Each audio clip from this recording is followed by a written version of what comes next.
All right, I want to thank everyone for being here this evening. We're going to go ahead and call to order the East Consolidated Zoning Board meeting. Can we go ahead and do a call to order, roll call, and then the statement of hybrid reading, please? Yes. Ken Thank you. Sanderson. Present. Scott Ballantyne. Present. Fred Wingert. Present. Rod Richardson. Present. And Ken Klingensmith. Present. Thank you. We do have a quorum. Thank you. And I'll proceed with the hybrid statement. This meeting is now being recorded in the board hearing room with zoning board members attending in person. There is also an option for virtual attendance on Zoom webinar.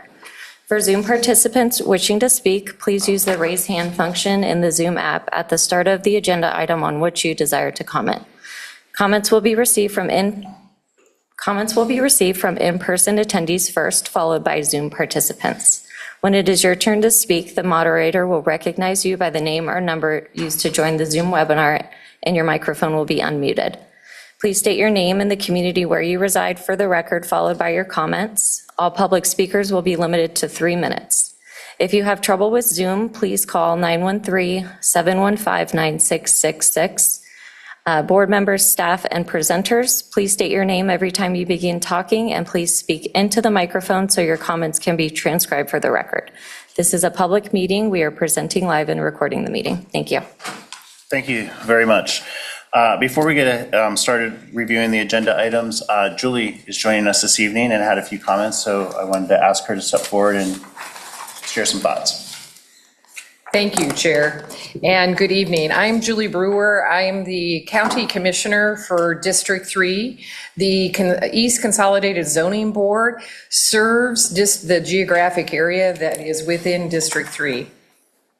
And it is my honor tonight to thank all of you as members of the East Consolidated Zoning Board. As we know, tonight is our last official meeting as the East Consolidated Zoning Board, as the East and West Zoning Boards will become one zoning board and be future known as the Consolidated Zoning Board. I just wanted to reflect a moment on the importance of volunteerism, this activity you chose to do.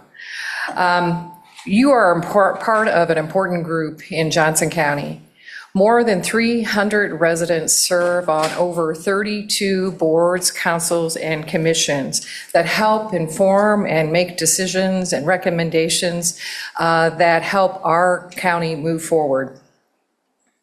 Really, it takes a special person committed to volunteerism to step forward in roles like these. Commitment to community, understanding that we all play a vital role in making an organization, a place, a community function with excellence and be reflective of our residents. Quite frankly, a willingness to sacrifice your time, your personal time, sometimes your professional time, and certainly your family time. And finally, you understand that when folks talk about systems and wanting systems to work, all systems are made up of people. And you're the folks who make up this system and are part of our success. And for that, I thank you.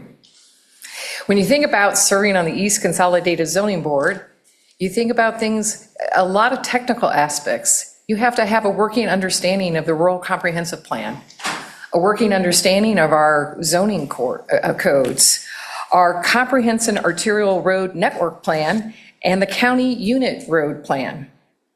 But the technical knowledge that we ask of you doesn't end there. We ask you to be good listeners. We ask you to see all sides of an issue. We ask you to help make tough decisions that then go on to the Board of County Commissioners. And we ask you to understand that those tough decisions can result in not everyone always being happy with you. And just think, you do all this as a volunteer. So I wanted to give our sincere thanks and gratitude, and hopefully you knowing and understanding that you have worked to ensure a solid future for our community. I hope you keep that in mind every day in the work that you do, that volunteer work you do on behalf of our community. And once again, thank you so much. And at your spots, you should have a certificate of thanks as well as a letter of thanks from all of us. And so on behalf of the Board of County Commissioners, thank you sincerely for your years of service for our community. Julie, thank you.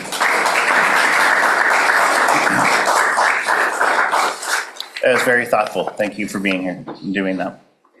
Our agenda items tonight, we have the agenda before us. We have 3 applications. We did have a discussion about rearranging the agenda, as I know many of you are here for the 3rd item on the agenda. Considering we expect that the first 2 are going to go pretty quick, we're going to leave the agenda as is. And so we'll have the 3 applications as listed reviewed. Is there any other changes or revisions to the agenda? Do we have a motion to approve the agenda? So moved, Mr. Chairman. Rod Richardson. Fred Winger, second. All in favor? Aye. Any external disclosure of conflicts or interest or external contacts to be disclosed? No.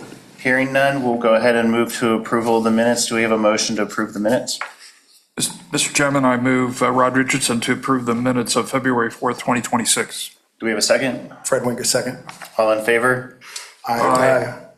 And then we'll go ahead and move on to board reports. Sean, if you'll give us an update on the Board of County Commissioners' actions as well as Planning Committee actions, we'd appreciate it. Yes, thank you, Mr. Chairman, zoning board members, Sean Penley, county planning staff. For Board of County Commissioners' actions, if you recall at the meeting in February, there were 2 applications for the zoning board that were forwarded on to the Board of County Commissioners. Final plat for Wilshire Estates located at 5100 West 207th Street, and a rezoning and preliminary plat for the property known as the Den at Wolf Creek, plat located at 15710 West 183rd Street. Those applications were recommended for approval by the East Consolidated Zoning Board, and they were approved by the Board of County Commissioners on March 12th. For Planning Commission actions, no updates to mention other than that the meeting last month was canceled for March, and also this meeting in April this month will be canceled due to other conflicts. So the next meeting of the Planning Commission will be in May as scheduled on the regular agenda. And last update, I would just like to say on behalf of Johnson County Planning staff, we really do appreciate this board, and to echo Commissioner Brewer's comments, we recognize that the volunteer work that you do is something that really is just extraordinary, and we couldn't function without you, quite honestly. So we appreciate the zoning board and everything you've done for this final meeting.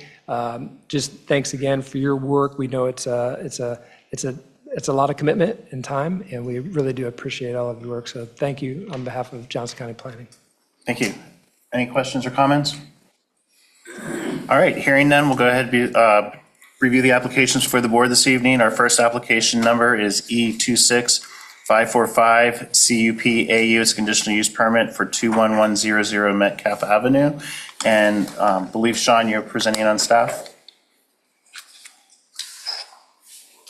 Yes, thank you, Mr. Chairman, zoning board members, Sean Penley, county planning staff.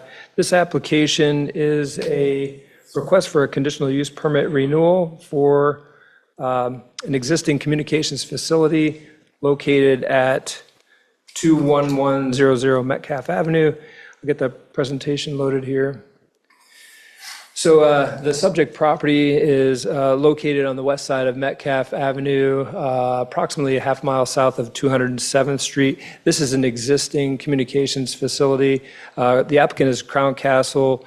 They have a lease agreement with Water One. This site is on a larger parcel. Water One has a facility, a storage facility at this location, and they lease ground, approximately a 1 acre site within this location.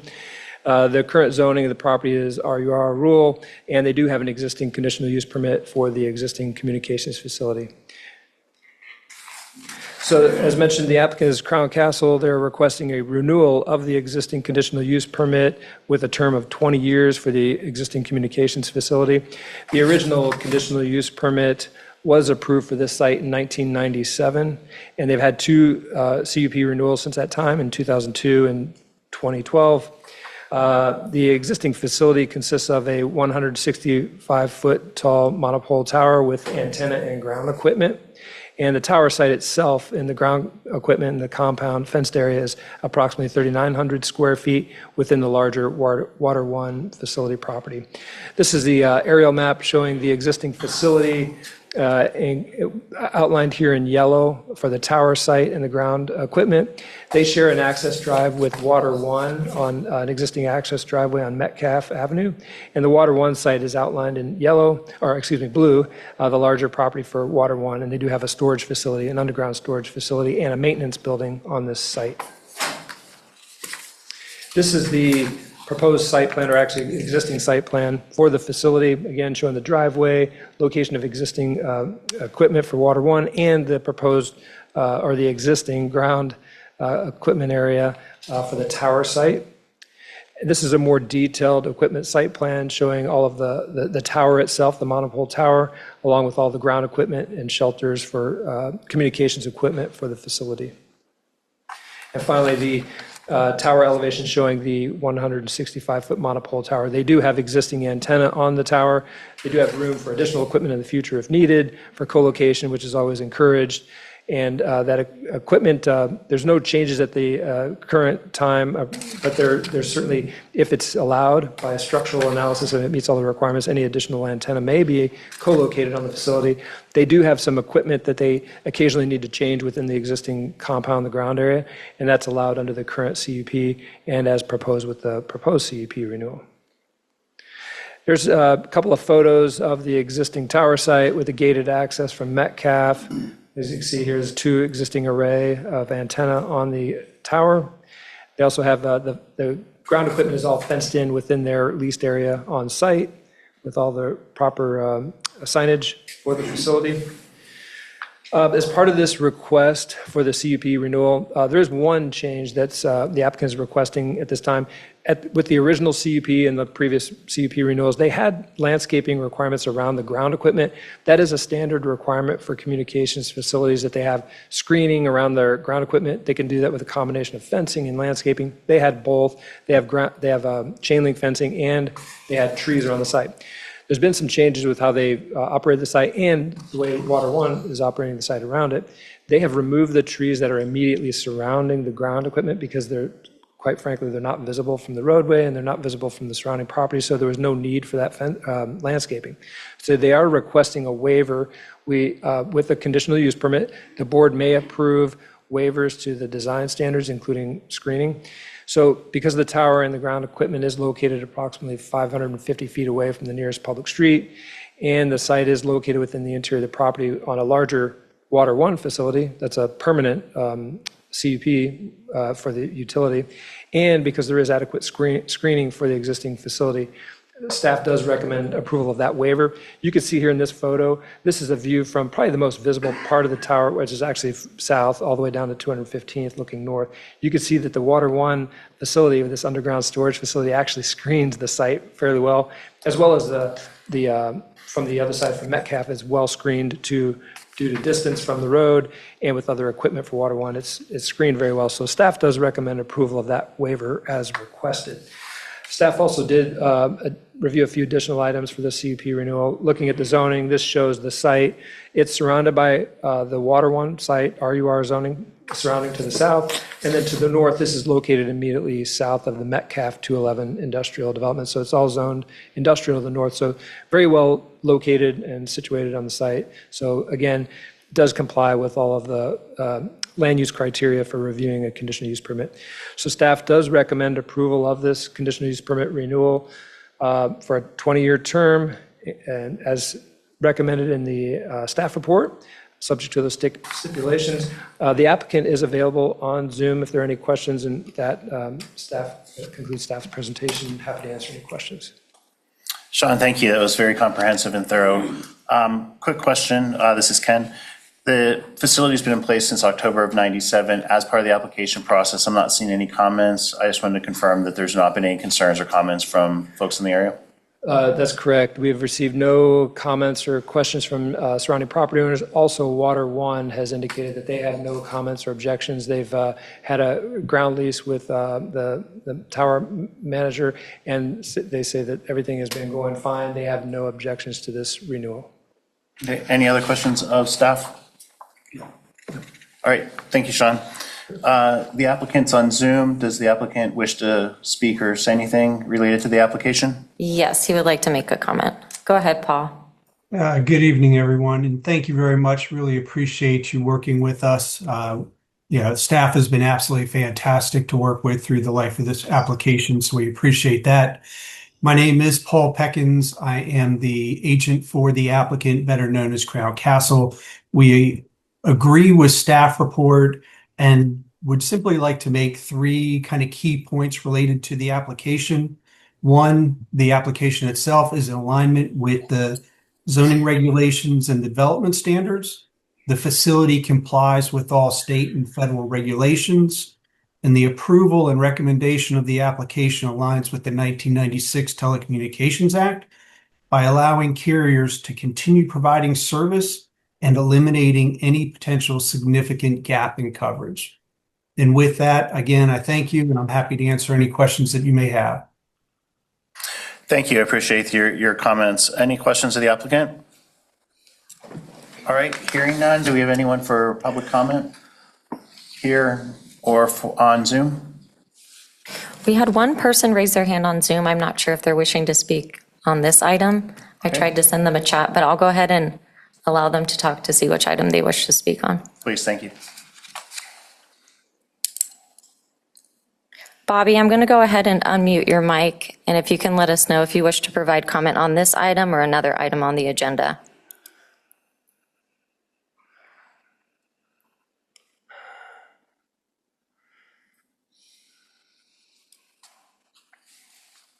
Okay.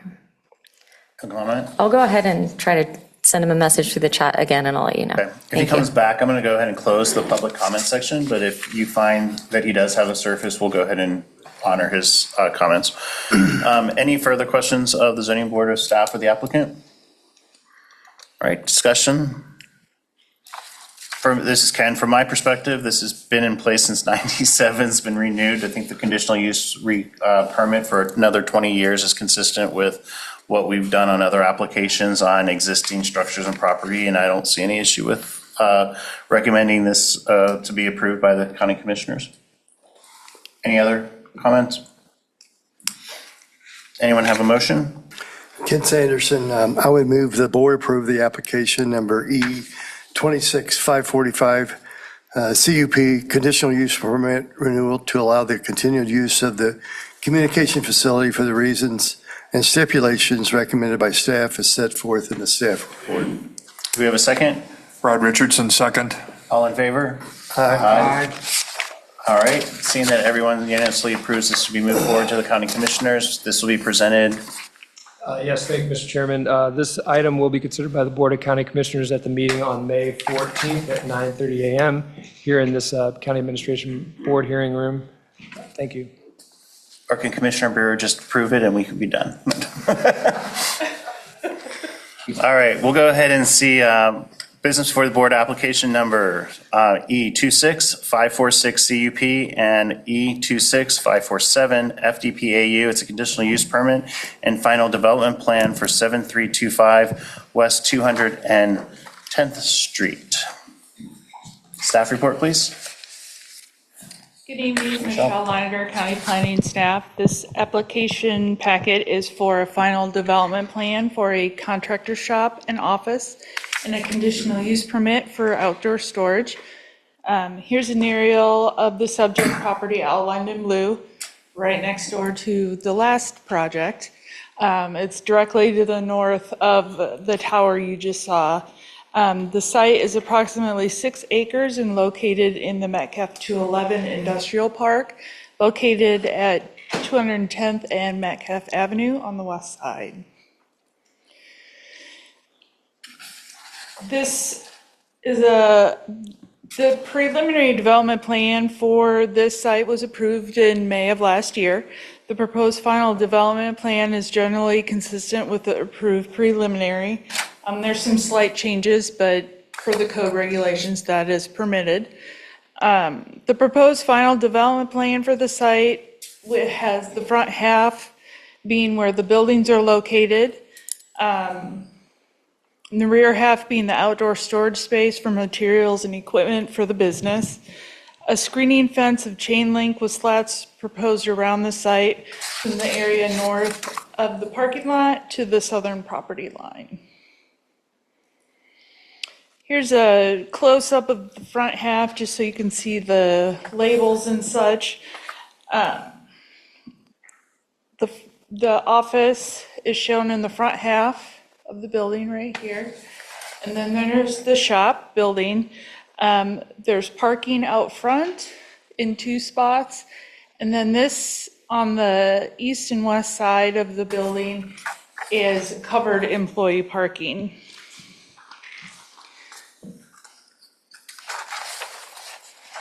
Here's a phasing plan with phase 1 and 2 outlined.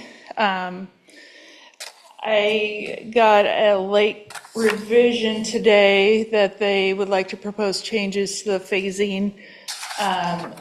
They wanted to change this being phase 2, this being phase 3, and then the outdoor area being phase 4. Looking at it briefly, I don't think that is a change that would be an issue with this review. And then here's the north or front elevation. The front elevation includes vertical metal siding, masonry, and reclaimed barnwood. And then again, to the left and right of the front of the building are that employee covered parking. Staff does recommend approval of the final development plan for contractor shop and office and conditional use permit for outdoor storage, subject to the stipulations outlined in the staff report. Just to highlight one thing is that staff is recommending the CUP term to be for 10 years, which is in the stipulations. And then here's a suggested motion. I can answer any questions, and the applicant is also here for any questions. Thank you, Michelle. I appreciate that. And nice report. Is there any considerations, because, let me ask first question. Did we approve the preliminary plan? Yes. Okay. And did the preliminary plan have the gas, the two fuel tanks on site? Because I don't remember us having discussion about that, and that seems like that's a new item that's on this application. Off the top of my head, I'm not sure. But that wouldn't have necessarily been a detail that we would have looked at. Okay. We don't have any regulations in our code about the fuel tanks. The building code does, and they have looked at it, and it meets their requirements as far as spacing from the property line and such. And those fuel tanks would be part of the building permit process. Okay. And then in preparation of a motion, do we need to adjust for the 3 different phases in this motion based on the applicant's comments today, or does that kind of fall? You could, it's not necessary, but you can. The phasing, really you're approving the whole plan. So they could, in theory, do the whole thing, decide to change their mind. So the phasing doesn't really have an impact on it. Okay. But if you would like to make that cemented into the stipulations, that would be okay too. No, thanks for the clarification. If it's the whole plan, then I'm not too concerned about the phases, just to make sure we're consistent there. Any questions for staff from other board members? Rod Richardson, I guess with reference to the conditional use permit, what's being proposed is an outdoor storage yard for materials, equipment, vehicles utilized for the business. What exactly is the business? It's an excavation business. So primarily excavation equipment and that sort of thing. Okay, thank you. Any other questions? Michelle, thank you. We'll go ahead and ask to hear from the applicant.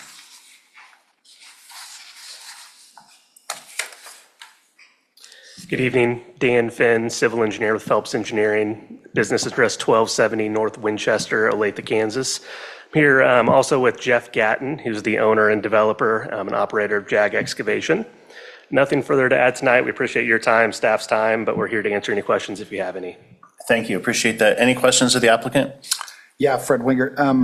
Item E, Dan, on the, it says item E is a construct concrete transformer, sectionalized pad. Is that like for an electrical transformer? There will be new primary run down the street. 210 does not currently have primary, so there'll be some new sectionalizers along the frontage, and then there will be a transformer adjacent to the building for the primary power. I noticed that the fuel tanks were right next to that. Is there a reason the fuel tanks were put in that spot? Was there, or why they maybe weren't further back in the property, or? The intent of the fuel tanks will probably stay where it's at. The more we've discussed with the power company, the transformer is likely going to relocate closer to the building. So we are working with the power company to find a better location for the transformer. Will the fuel tanks have some sort of, these will be underground tanks with pumps? They'll be above ground with a containment system meeting all the state regulations. Thank you. Any other questions of staff or of the applicant? Hearing none, thank you. Appreciate you being here this evening. Thank you. We'll go ahead and open that up to public comments. Is there anyone here that wants to speak on this application? Anyone on Zoom for this application? Seeing that there's no one here or on Zoom, we'll go ahead and close the public comment section. Any further questions of staff or applicant or comments among the board? Mr. Chairman, Rod Richardson, question for staff. It's been explained that the business here is obviously Jack Excavation, so it's excavation equipment. The conditional use permit specifies equipment and or vehicles utilized for the business. Presumably that means Jack Excavation. Should they decide to sell the business and the land, or let's just say the land, and let's say it was to a lumber facility and there was highly flammable material to be stored outside, or some other material unrelated to excavation, would this CUP then have to be revised, or how does that work if the operating conditions for this are changed because the operator or the owner of the business changes? Michelle Leiniger, planning staff. That would be, if they're just switching in one for one, it's more of a blanket statement that it's a storage area for materials and equipment for whatever business is on site, not for somebody else's business. Usually when we have a change in use, that's something that we have a conversation about ahead of time. And at that point in time, we would decide if they need to revise their CUP or if it can fall within what is already approved. Do they have an obligation to tell you if they're moving or changing? Obviously, one of the conditional use permit guidelines is will not increase hazards from fire or other dangers. I'm just curious as to how, if they decide to sell to something that we might be concerned about, how you would know. Mr. Richard, Sean Penley, planning staff. The owner is not necessarily obligated to notify staff of any change. However, any new operator would be required to notify staff if they're changing anything. So it's a good question on a conditional use permit. That does run with the land and the use. So if it's a similar type of operator, whether it's the excavation company or another company that has outdoor storage, this CUP will apply to the new user. If they're changing anything on the site development or anything with the buildings, that may require an amendment to the CUP. We always try to make people aware of that. If they're inquiring, as Michelle said, we often will get questions about that, and we usually, any change in use, we notify them about that. And it comes up by way of building permits or any other proposal. They often want to change something. That would have to be, they may have to amend the CUP if they're changing any of the use, but otherwise, as it's approved here for outdoor storage in the area it runs with the land for the next 10 years if it's approved as such. Okay, thank you. Thank you, Mr. Chairman. Any additional questions? Any final comments? Hearing none, do we have a motion? Ken Sanderson, I move to recommend approval of the final development plan at 7325 West 210th Street for a contractor office shop and pavilion and a conditional use permit for exterior storage subject to and for the reasons outlined in the staff report. Do we have a second? Fred Winker, second. All in favor? Aye. Hearing unanimously, this will go to the county commissioners as a recommendation for approval at, At the Board of County Commissioners' May 14th meeting, which is again held in this room at 111 South Cherry Street, beginning at 9:30 a.m. perfect. Thank you. Thank you, Michelle. I appreciate that. All right, Diane, we are all ready to hear from you. Application number E26548REZ and E26549PP and E26551PDPAU. It's the rezoning and a preliminary plat for 4800 West 199th Street to be called Wakefield Park. Thank you. Thank you. Good evening. Diane Wicklund with the Johnson County Planning Department. You turn, you're not on. I think it's on. Not close to Oh, eat the mic. it hasn't been much. But is that better? Can you?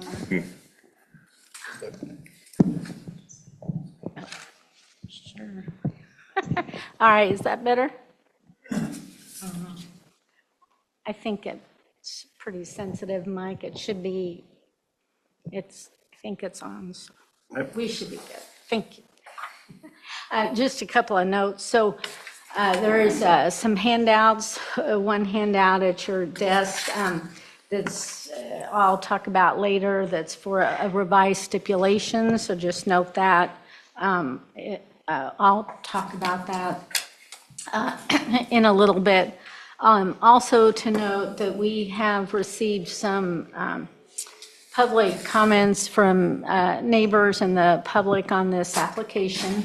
And so they are posted online, and you do have copies of those emails and letters. And so just to kind of put those public comments, read them into the record. And so those comments were received by Phil Johnson, Kyle Liker, Michael Ketting, and Samuel Gall.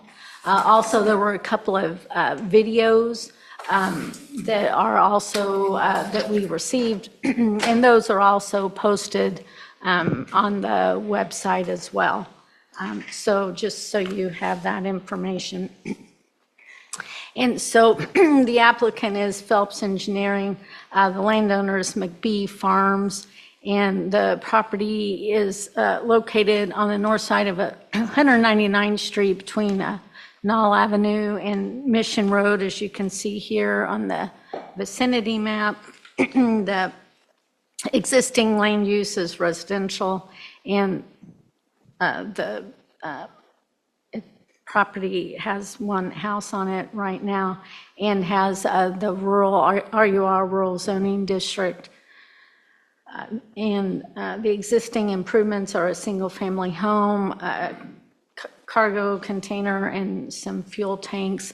So the applicant is proposing to rezone 79 acres from the rural zoning district to the planned residential neighborhood 2 district, the PRN 2 district, and a preliminary plat for the purpose of creating a 27-lot residential subdivision to be known as Wakefield Park. The PRN2 zoning district has a minimum lot size of 2 acres, and the lots shown on the preliminary plat range from 2 acres to 2.9 acres. And the preliminary plat also shows 3 additional tracts, tracts A, B, and C, and they will be dedicated as private open space, common areas, and stormwater treatment facilities, and will be owned and maintained by the homeowners association. Like I said earlier, there is one single-family home on the property, and the cargo container and fuel tanks, and according to the applicant, those structures will be demolished or removed from the property at the time of construction of the public infrastructure improvements. The proposed subdivision will have new public streets constructed by the developer, and the proposed 198th Street will connect and you can see that here, will connect to 198th Street, which is an existing street in the Sweetbriar Estate subdivision there to the west. And that new Briar Street will be providing access to the new subdivision and does connect to 199th Street. Landscape easements are shown along the frontage of the plat along 199th Street, and the developer also intends to have a monument sign located at the entrance. Just a few notes on connectivity, because that's been some of the issues that have been asked about from the neighbors. So connectivity is something that's talked about in our zoning and subdivision regulations. And so connectivity kind of provides for, it's just kind of good planning principles. But there's a few criteria, factors that it does help provide for, and that's to connect to existing subdivisions, connecting to existing neighborhoods, and creating more use of local streets, and also connecting just to the neighborhoods in the area. Connectivity also helps with extending and expanding the existing street network in a neighborhood and area and the infrastructure. It also improves, in this particular case, can also help improve fire and emergency access in the area. Also to note that the applicant did host a neighborhood meeting on March 18th, and a summary of that meeting was attached in your packet. And again, as I said earlier, staff has received calls and emails from neighbors, and those are also part of your packet. And just to go over a few graphics, just quickly, and here's just an aerial view of the adjacent area. The subject property is outlined in blue. And then this is an aerial view, just kind of zooming out, showing the surrounding area. And then here's a copy of the preliminary plat. So we did review the minimum infrastructure requirements, and just to kind of note a couple of things. So the road category for minimum infrastructure, it does meet everything.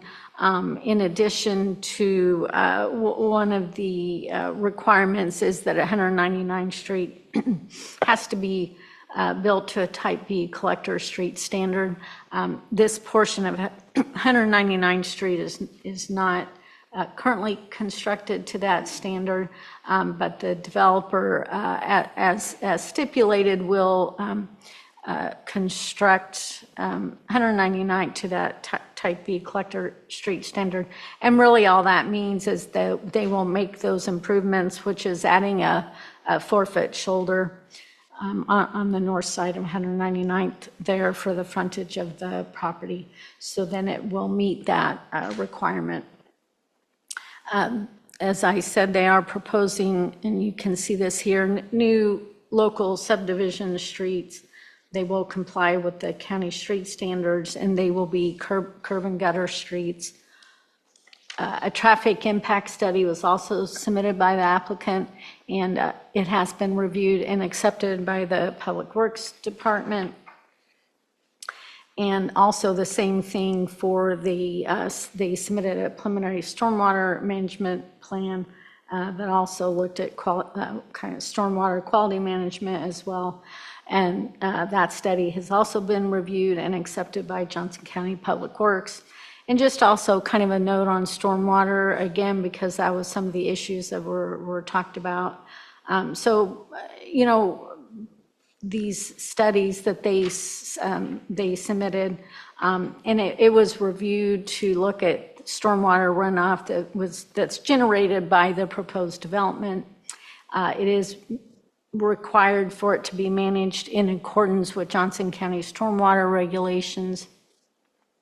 and a final stormwater management plan will be reviewed and accepted by Public Works when they get to the final plat application. And that is also to ensure that downstream properties are not adversely impacted. One of the other infrastructure requirements that we look at is wastewater treatment. And so these lots meet the minimum 2 acre minimum required for septic systems.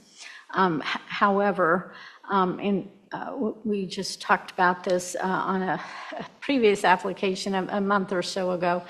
So in particular, this subject property is located within the Blue Valley Area Plan of the Rural Comprehensive Plan, and it does contain lots that are smaller than 7 acres in size. Therefore, this subdivision is subject to the dry sewer policy, meaning installation of dry sewers as part of the regulations and minimum infrastructure requirements. However, the chief engineer for Johnson County Wastewater does consider it unlikely that sewers will be provided or to this property within a 15-year period of time. And so Johnson County Wastewater is recommending that a full waiver be granted from installation of dry sewers. Otherwise, except for that waiver from the dry sewer requirement, the application does meet the minimum infrastructure requirements. You can see in the staff report, we did do looked at the golden criteria, as we always do with a rezoning and preliminary plat.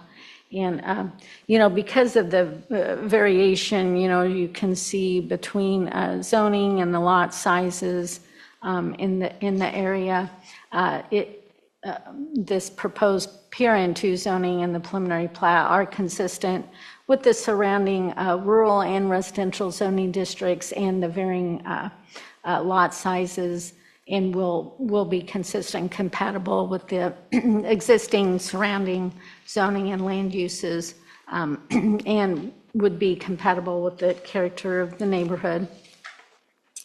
As I mentioned, in terms of the Rural Comprehensive Plan, it is located within the Blue Valley Area Plan of our comprehensive plan, and it's designated in the growth policy area for agriculture and residential. And so that subcategory states that these areas may be appropriate for orderly and reasonable expansion of existing residential development areas if adequate infrastructure exists to serve the development. And so in this case, it definitely is an extension of the residential areas you can see here with the aerials. So and it does will be able to provide and meet those minimum infrastructure requirements.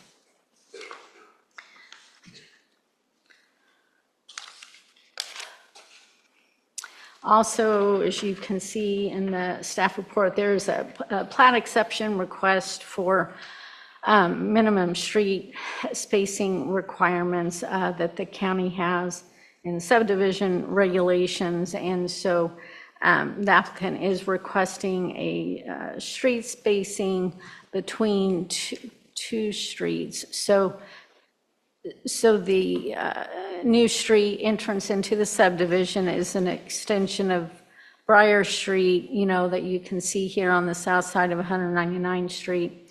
And so the plat exceptions are from the street spacing requirement from that new Briar Street to over here to Rosewood Drive, and then the new street over to Knoll Avenue.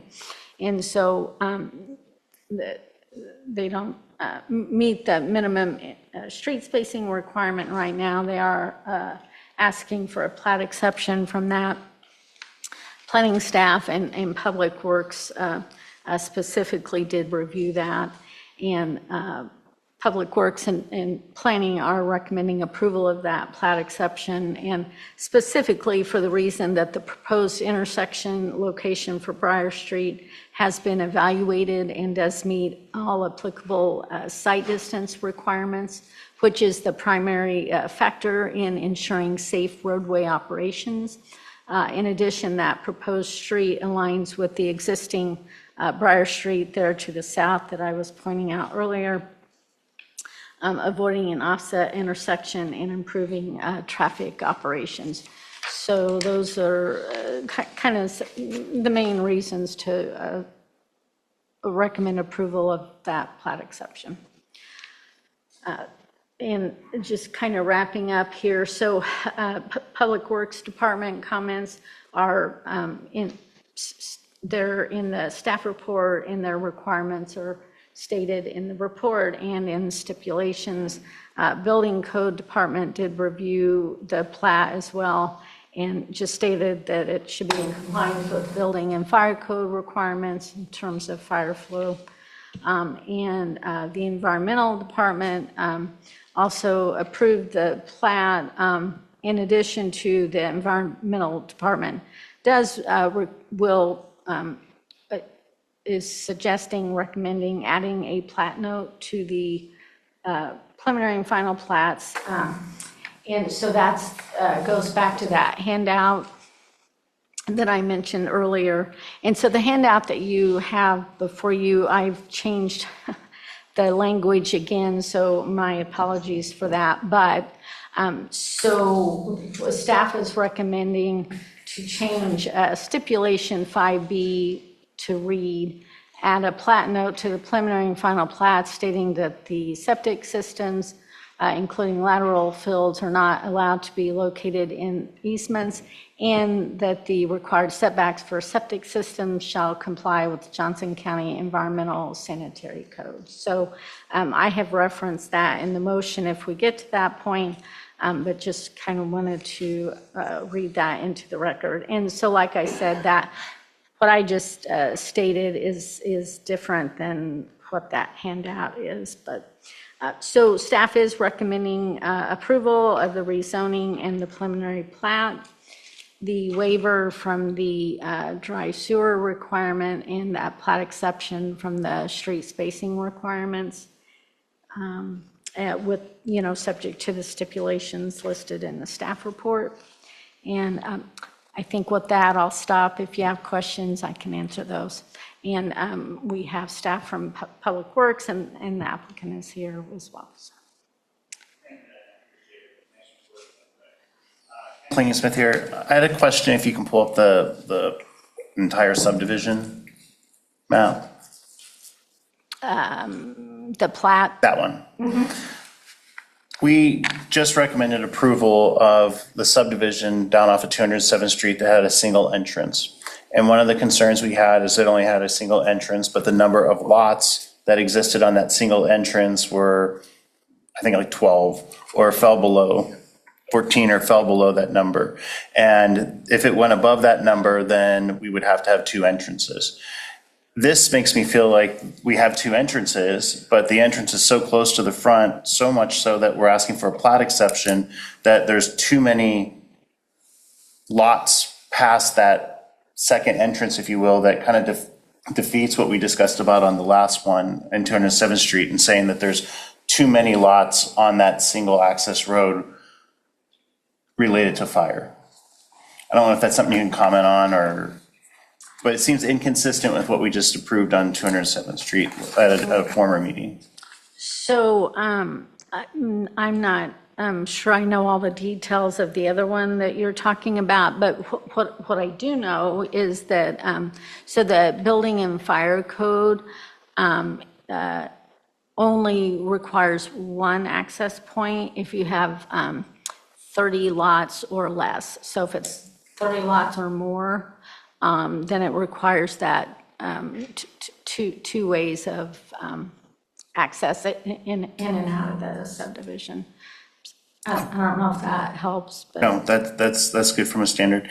Second question I have, can we pull up the zoning map? I think you have it there. I want to just review, the RN1 has a minimum of 1 acre lots for build. The PRLD at Mission and 199th is a 3 acre minimum. And then the proposed PRN2, which is consistent with what we had, which I did not recommend to be approved, but got approved, was the PRN2, which is where the church is. And those are the 2 acre lots. So what we're proposing then in this RUR is to rezone this to a PRN2, which is consistent with where the church was. And that would be 2 acre lots. So we're building 2 acre lots next to where we'd have a 1 acre lot. Is that correct? That's correct. All right, I paid attention in that class. Okay. Thank you. Questions, staff? Mr. Chairman, Rod Richardson, could you pull up the visual that shows the lot sequence on the RN1 area there? The aerial view? Right. That one. Yeah. On that one, I have a question regarding that particular subdivision and 198th Street butting up against this particular area. And obviously there's record comments of concerns expressed about putting a fire gate there and that sort of thing, which I think we've all read. We're all aware of the neighbors' comments that have been submitted. So my question is, when this next door subdivision was approved, what was the stipulation, if there was any, or what was the expectation when that subdivision was approved about what would happen with 198th Street if the next door property was in fact developed? Sure. So this Sweetbriar Estates, and I think I have a copy of that too. This plat, that subdivision the plat was recorded in 1979. So I don't know exactly what the regulations were in terms of, just looking at connectivity and or the, fire code requirements at that time. But that plat does show, go back to that, it does show, that connection. So that street stub that's shown goes, all the way to the, to that property line. So, I apparently, can't really know for sure, but just making that assumption that they were assuming, development may happen in the future. And so, so that's about all I know about that subdivision. It was recorded and been developed for a long time. It's just that street connectivity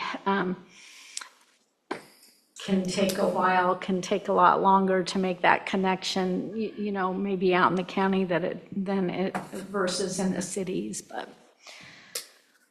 The reason, and I ask, and that just anyone sitting up here looking at that would say, well, obviously that was a street stubbed out for a couple of reasons. One, it gave the developer at the time the opportunity to build more lots by running a street back there. But there are significantly more than, at least the way I count, well, I guess they've got 2 entrances to this, but the reality of it is there on the Rosewood side, there is only one access from 199th Street to all of the lots on Rosewood. So it is a stub street up to the north, and I've got to presume that somebody was thinking about what would happen with 199th Street or 198th Street at some point for the purposes of improving fire protection, et cetera. Because I know and I know this from having been the chairman of Johnson County Fire District Number 2 for about 24 years, that it is a concern if there happens to be a blockage, let's say at the beginning of Rosewood, and you can't get fire trucks up Rosewood, and 198th Street doesn't go anywhere. How do you get in there to save lives and property? And you really can't. At least I'm not seeing it from this map. So the question then becomes one of, at least to me, presumably 198th Street was stubbed up there for some reason or another, probably for future connection to this next door area. So my only question was why, what was the original stipulations at that point that lot owners in the adjoining subdivision, had they read their title reports, might have looked at? And you're telling me that we really don't know because it goes back too far. The only thing we have to go on is just the street layout at this point. And at this point, the developer of the one before us has obviously chosen to connect their roads up to 198th Street. And under our current policy, is that a requirement that they have to connect that up? No, it is not a requirement. It's not a requirement of the building and fire code because this plat is less than the 30 lots that I talked about earlier. So it is not a requirement for that part. But like I mentioned earlier, our regulations do talk about connectivity and looking at that and connecting when you can. So I get that. And I guess and I'll close with this. The question will come up later, I suspect, of should there be a fire gate there instead of a through street? So the things that I'm thinking about are, well, there's less than the required number of lots, so there isn't a required connection there. On the other hand, for the folks that live on Rosewood, if that one street's blocked and something catches on fire, you're toast. So having some access to there from another direction on 198th Street becomes a significant fire safety issue, whether it's through street or gated. But the through street isn't a formal requirement, which tends to reflect a little bit on the reasonableness of a fire gate request there. So, Mr. Chairman, that's all I have. The same process, the extension on the plot that's going to the east, did staff recommend that to be put in there for potential expansion if you pull the full lot back up, the plat? yeah. Sorry. The extension to the east there, right there where your mouse is, did staff recommend that to be put in there for a connection to a future, or is that the developer's suggestion or recommendation to put that extension? I believe when we started reviewing kind of preliminary drawings, the developer had that connection there. Because right now that would be a connection to nowhere, anticipating future growth. It is anticipating future growth. Okay. Fred? Mr. Chairman, Fred Winkert, I had a question about the utility easement. Is that a dedicated easement? Is it like recorded, or is it, because it kind of doesn't it says it's unconfirmed, I think, or to be confirmed. Oh, are you talking about The power this lines? Yeah. easement here for the overhead power lines? I believe there is a recorded easement for it. However, I think it may be kind of more defined, when they get to the final plat stage and recording. But that easement, yes, is a recorded easement. So one of the comments that we received was about counting the power line easement towards the minimum lot size. Can you speak to that? Is that? Sure. So there's easements like this that are shown on a plat.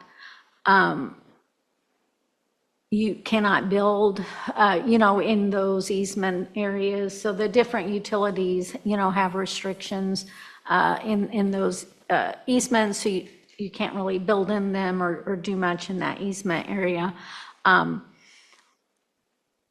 But it is just it doesn't count towards the lot size. I'm not sure if that was your question, but it's a utility easement. It's shown on the lot. It's part of the lot. It's just that, a lot owner can't build in that easement area. If I could, But it would- Mr. Weir, Sean Penley, planning staff, to elaborate on what Diane's saying, and I think to get to your question, we saw the comment from the neighbor regarding that. An easement does not necessarily need to be in a dedicated common tract. That would be separate from a lot. You can have an easement over a lot, but as Diane said, of course, the developer just can't build within that easement. So within that power line easement, you can't build a house in the easement. There is still buildable land. We did ask the applicant about that to make sure that they had adequate area for buildable land on the lot, but the easement runs with the lot, so it's not separate. Could you bring back up the plot, the 1978, 1979 plot of the development? So when this was submitted at that time and approved either by the county or board, the decision was made at that time to make this a connecting, 198th, a connecting street, right? It's named a street. And it could have been developed at that time, a cul-de-sac like was the other street is a cul-de-sac, right? So it could have been developed at that time as a cul-de-sac. I would assume so. I'm not sure what all the conversations were or anything like that. But yes, clearly they chose to do it as a stub street, probably very much with the intention of anticipating future growth, however long that takes in the future. Okay, thank you. This is Ken. I'm not sure, Diane, if there's someone from the county that can speak on it, but can you address the stormwater, especially up in that top northwest corner where seems to be a stream up in that top corner up here, what we're looking at from a water retention or water drainage? Do you have some specific questions or? We'd like to have you address the concerns from the email that was sent on March 25th related to their primary concern is increased flooding in the project that may be brought to the homes that are adjacent to that area. So I may have, Scott, would you want to start? So Scott Carrier, because with Public Works, Perfect. maybe you can kind of give an overall summary of. Before we have Scott up, is there any other questions for Diane? I have Please. just one or two. Diane, obviously that street that gets connected over, it picks up 4 lots. It picks up 24, 25, lots 22 and 23. So they're using that to pick up lots there with that extension through there. My question is, the subdivision to the I think it's to the west, that's a 1 acre subdivision, right? Are those on septic tanks? Yes. I can't talk to you. I'm talking to her. I'm sorry. He asked if that Sweetbriar Straits is on septic systems, and yes. Okay. And then when they go through Johnson County Waste, lots 3, 4, 5, and 6 have a pond at the back of them. Are they proposing that they would do mound systems or something like that to get a septic tank in there, or a mound system or laterals? And I don't see how you can do the laterals there. Yeah, so there are different alternative systems, so maybe septic tank with the lateral lines or a mound system or any other kind of types of wastewater systems. And so, I think when somebody comes in for a building permit and they work with Johnson County Environmental. That's where I'm going with that. Yeah. It may be required that it uses a different type. And it may pass and it may not pass due to percolation, right? Yeah. And so I'm sure, they will just have to kind of look at whichever system is more appropriate for that Okay, site. very good. Thank you. Thank you. Any other questions? Thank you, Diane. Scott Carriorgas, Public Works. I just wanted to address your question on the flooding. Downstream impact analysis is included as part of the drainage study, and it's required under county criteria. That analysis must demonstrate that the development does not create adverse impacts to downstream properties, as Diane mentioned. Preliminary drainage study has been reviewed, and the final design will be required and reviewed in detail prior to construction. Does that fully answer your question? Yeah. Yeah, Mr. Chairman, Sean Penley, Planning Staff, I think, yeah, Public Works can certainly speak to the details of the stormwater study and analysis. We, of course, I think the applicant can answer best in terms of the design, because I do believe the applicant also wanted to elaborate on some of the design changes that they're going to propose for inlets and storm drainage. That may help address that too when the applicant speaks. Thank you.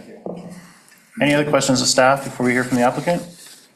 All right, hearing none, we'll go ahead and ask the applicant to present. Harold? Thanks.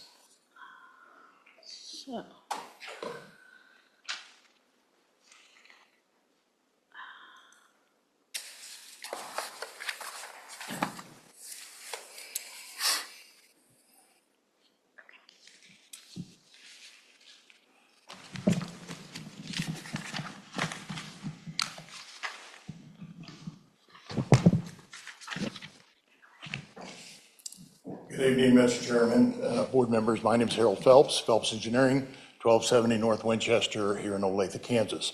Hey, Harold, yeah, I was gonna say you can pull that up a little bit. Okay, is that better? Let me start by, I'm gonna kind of try to fill in some blanks and answer and obviously make myself available for any questions. I've also got Tommy Bickermer here, the developer. Tommy and Bickermer Construction Company have been around for 40 plus years, primarily developing in Olathe and Lenexa, but their first endeavor out in the county. They develop a wonderful project, and I think you'll see that in this project as well. And in fact, I think many in the audience have seen some of the work that they've done as well, and know that Tommy will do a nice job in the development. Also with me this evening is Tim Tucker. Tim is going to assist me with some of the stormwater issues this evening. Tim prepared the stormwater report, so we'll go right to the horse's mouth on the stormwater issues. But with that, I'd like to just cover a couple of things. And we'll start with kind of the overall design in general. So 27 lots over 79 acres, 79 plus acres. So gross acreage, we have about just short of 3 acres per lot. Now we are in the RN2, the planned residential neighborhood, which is a 2-acre minimum, but we are almost 3 acres in the overall gross area. When we look at the overall plan, you can see that we've got green space, so we'll have a landscape berm along 199th Street, along with additional right-of-way dedication. We've got a 30-foot buffer all the way on both sides of the property, and then we've got stream corridor that exists at the northeast and the northwest corner of the property, which will be left as native. That'll also act as a filter strip for any drainage, stormwater runoff, what we typically refer to as stormwater quality BMPs, which we're required to do. The existing property is a sod farm. So basically everything right now is in a mowed condition. And I'm guessing from my experience in the sod farms, a non-irrigated sod farm is typically cut about every 2 years. So they strip it about every 2 years and replant it. In this case, we're going to plant houses, and the yards will most likely be irrigated, and you'll have grass on that property year-round. When we talk about the streets and the street connections, you know, I'm just being straight with the board and the audience. As a developer, if a developer could come in here and build a street right down the middle as a single cul-de-sac, that's what we do every time. But based on current guidelines, standards, maybe not necessarily requirements, specifically in the code, we do talk about connectivity and good planning and all those things. When we look at the street connections, so, the first one I want to talk about is 199th Street. And we are asking for an exception on the 199th Street location. The reason for that is 199th Street is a type 3 Carnap arterial with a street spacing of 2,600 feet, okay? We don't meet that anywhere in Stillwell. To meet that requirement, we might as well just shut Stillwell down because you wouldn't see another development. We're going to continue to see those kind of exceptions in Stillwell if Stillwell is going to continue to develop. So we lined up specifically with Briar to the south, where we meet the site distance requirements, and we really are at the best location for an access point in this property. When we go back and look at, I'll come back to this, to Sweetbriar connection in just a second. This street stub location from a developer, it doesn't benefit this developer, the bottom line. What it does is it provides access to the next property and helps reduce the number of driveways that we add to 199th Street in the future. So this street is for a future connection, and we'll have a temporary turnaround at the end of it as part of our construction project. We get over here to 198th Street, and I do have a copy of the plat in here. This is the plat that was approved in 1979. And I want to go on the record right now that Tommy and I have talked about this. We're not going to die on this, okay? This really isn't our issue. This is for the board to decide and make a recommendation to the Board of County Commissioners on whether we connect this or not. If we don't connect it, you don't hurt our feelings whatsoever. But I want you all to have all the information and help answer the questions that you have this evening. So with that, the existing 198th Street was platted as right-of-way all the way to the property line.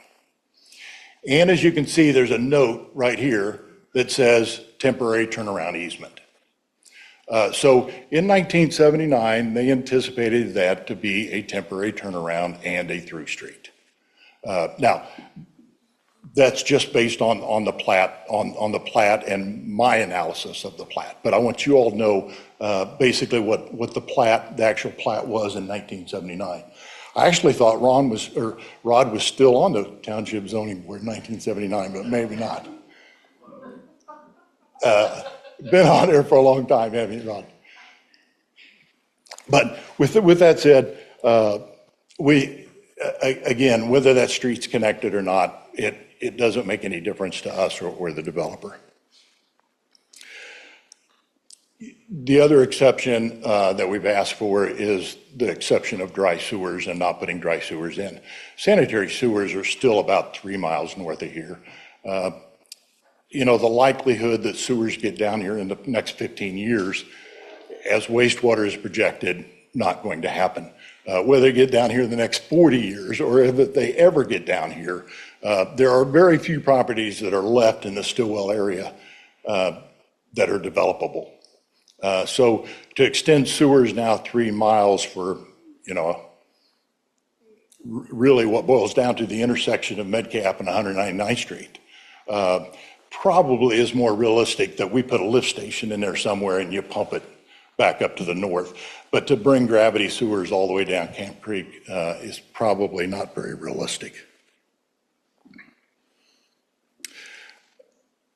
If I get in, I'm going to touch base slightly on the storm sewers, but only kind of on the part that we had a good meeting. We had a good neighborhood meeting. Not everybody walked away happy, and we didn't have all the answers at that time. But I can tell you this. We did or have made a couple of changes. And a couple of things that we did, again, this is a sod field. The top of the drainage, the top of the watershed is right about here, and it drains both directions, east and west and north. So there's kind of a knob there. There is some drainage that surface drains through these yards to the creek in the Sweetbriar subdivision. There was concern about how that drainage, keeping the drainage on our property in that area. So we did have a storm sewer, and we had inlets in the street at this location, basically to intercept the stormwater before it leaves our street specifically. But we have also extended that storm sewer to the south so that we're picking up more area. And in fact, we're reducing the amount of drainage area that's draining now to their property. In addition to that, that storm sewer will extend north to the creek up here at this location right here. And we've also shown not just the storm sewer itself, but a swale over the top of that storm sewer so that we're intersecting that water and taking it north rather than allowing it to go into the neighboring properties. The rest of the property drains into 100-year floodplain or Johnson County designated floodplain. So typically, when we drain into 100-year floodplain, the criteria is pretty simple, that we're not required to make improvements to 100-year floodplains.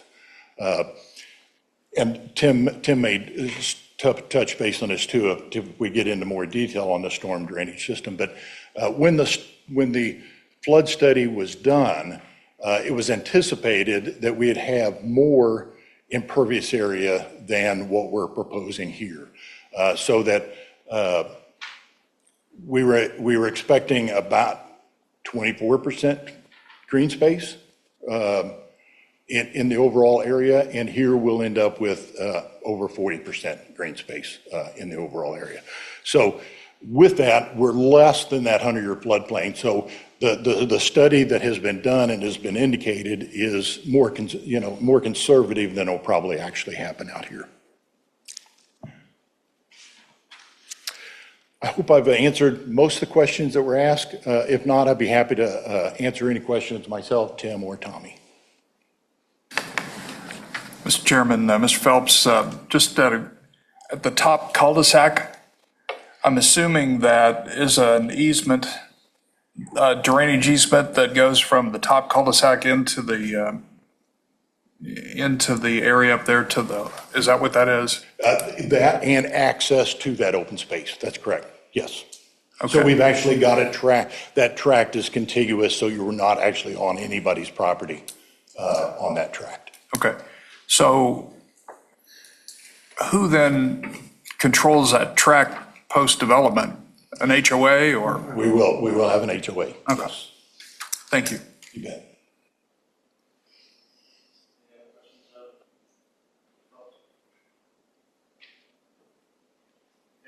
All right, thank you. We'll go ahead and proceed to hearing comments from the public. We've got 3 folks here that would like to speak. If there's anyone else that would like to speak that is not signed up, you will be heard. We can add you to the list.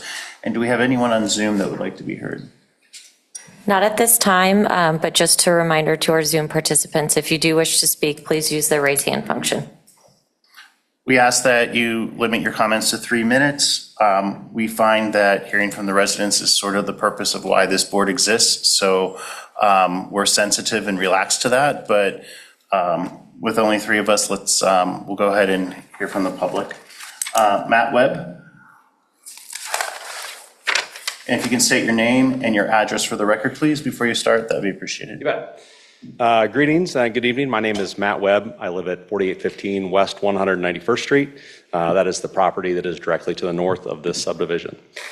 I, along with 2 generations of our family, have lived on the property to the north for the better part of 45 years of my life and 75 years for my parents. And while we have enjoyed the quietness and the low density of the area for that time, we knew this day would come at some point, and have understood and appreciated that. Our only hope was that we'd always have good neighbors, and hope we can live up to that with this too.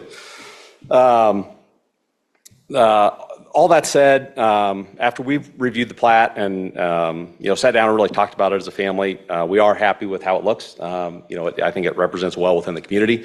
The zoning change seems appropriate for what we're trying to accomplish out in the Stillwell community, and I appreciate that, and I appreciate the developer for taking the time to go through those things.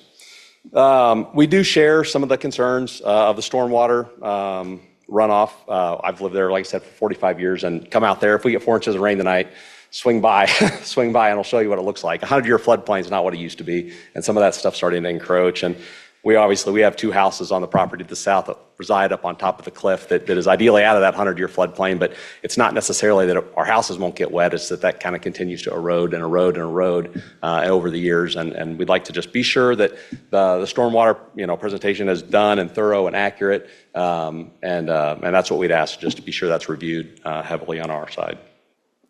The second request and desire of ours is for the developer to establish some type of formal boundary via fence along the property line. We found over the years that oftentimes neighbors have hard times differentiating between their green space and our green space, and sure wouldn't like to have anything fancy, but 5-strand barbed wire or gated cable sure would be nice to make sure the neighbors all know where their property lines reside. There's an old saying that good fences make good neighbors, certainly true today, and would like to keep it that way. So recapping, just confirming that the stormwater plan is reviewed and done and accurate, and I know there's a lot of neighbors that share that. And when you get some rain, it gets ripping down through that creek. And also, hopefully we can talk you into putting a little fence up along the property boundary. So that's all. Thank you. Next we'll go from Bruce CHY Chukka. Thank you. And again, if you can state your name and your address for the record, that'd be appreciated. Thank you. My name is Bruce Chika, 5165 West 198th Street. I'm one of those cul-de-sac people. Thank you for the opportunity to speak to you, this group. I'm appreciative of the fact that you took Kyler Lyken's information and reviewed it and digested it, and hopefully we can come to a good solution here. I'm also glad to see the support from the developer and the engineer that they don't want to die on that hill with the connection at our cul-de-sac to another 198th Street. 2 questions I have on that, though. If that was to be connected, what is the size of the street on the development side versus the size of the street on our side? Are they going to be equal? I mean, ours is definitely 2-lane, but it's narrow. There's also crosses the creek down there around the bend, and I'm just wondering from a traffic study standpoint, is it a choke point? If, and I hope this is not right, but if there was a connection made, we're all for that temporary fire connection. Secondly, the traffic study on 199th. I've lived there. I drive up and down that street 2 or 3 times a day. I never see any traffic boxes out there to record information on traffic. We get a lot of traffic from Missouri, construction workers, et cetera. It's a heavily traveled road, and this is going to add to the travel, plus the development behind the Lutheran church is going to add to that as well. So I'm just wondering about the information on that traffic study itself. As far as the floodplain, I've had to put a sump pump in because my basement would flood. So I've got faith in the crew over here that's going to do the development that we won't get days and days of sump pump running when we have a 4-inch rain or better, which we do a few times of the year. So finally, there are 5 kids, 5 years and younger in that cul-de-sac. They like to play out there. We've got a basketball hoop out there now at the end. There's been one there ever since we've lived there, and we've lived there 28 years. So I'm really concerned about traffic and the youth in the area as they grow up, having to avoid traffic if we can't come to an agreement on that barrier. It's a concern. So with that, I'll end my comments. Thank you very much. Thank you. Next, Phil Johnson. Mr. Johnson, thank you. If you can state your name and address. Phil Johnson, 5200 West 198th Street. I live on the cul-de-sac that's at issue. I submitted 6 pages of why cul-de-sacs are good. Okay, I hope that you got them. Briefly, we'll talk about safety, sense of community, privacy, quiet, low crime, and overall increased value. all important things. Obviously, I'm not interested in connecting our cul-de-sac into the property at issue. In fact, if you take a look at the end of the cul-de-sac, it's not constructed like the map was here that was shown, where straight to the fence line, okay? There's a little bit of a roundabout there, and to the west, I guess it was, northwest, along the fence line goes into a driveway to the one house's garage, and to the southwest, I guess it would be, they obviously created a space there so they could add one more lot there. I think the owners are here somewhere. Okay, I disagree that it was designed to be connected at some future. Okay, I think it was an idea to get as many lots as they could. On March 18th, we had a preliminary meeting. We reviewed a lot of these things.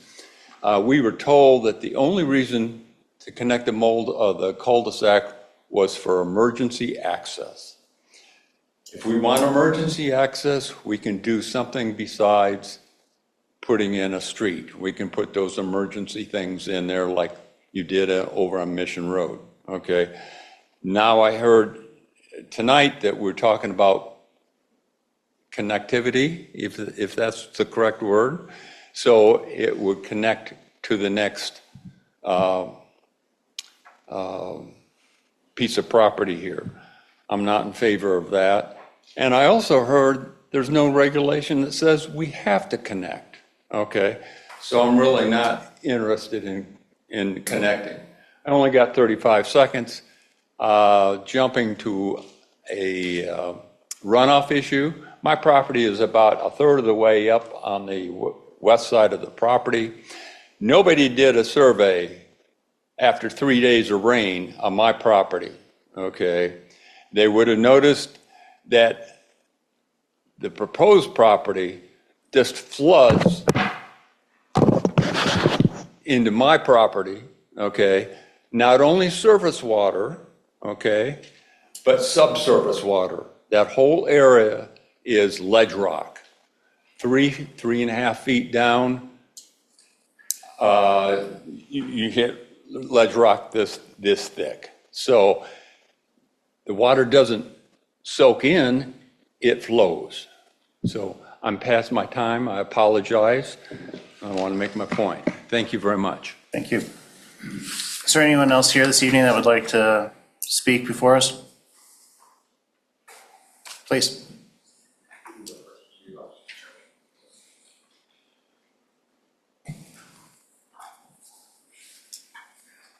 If you can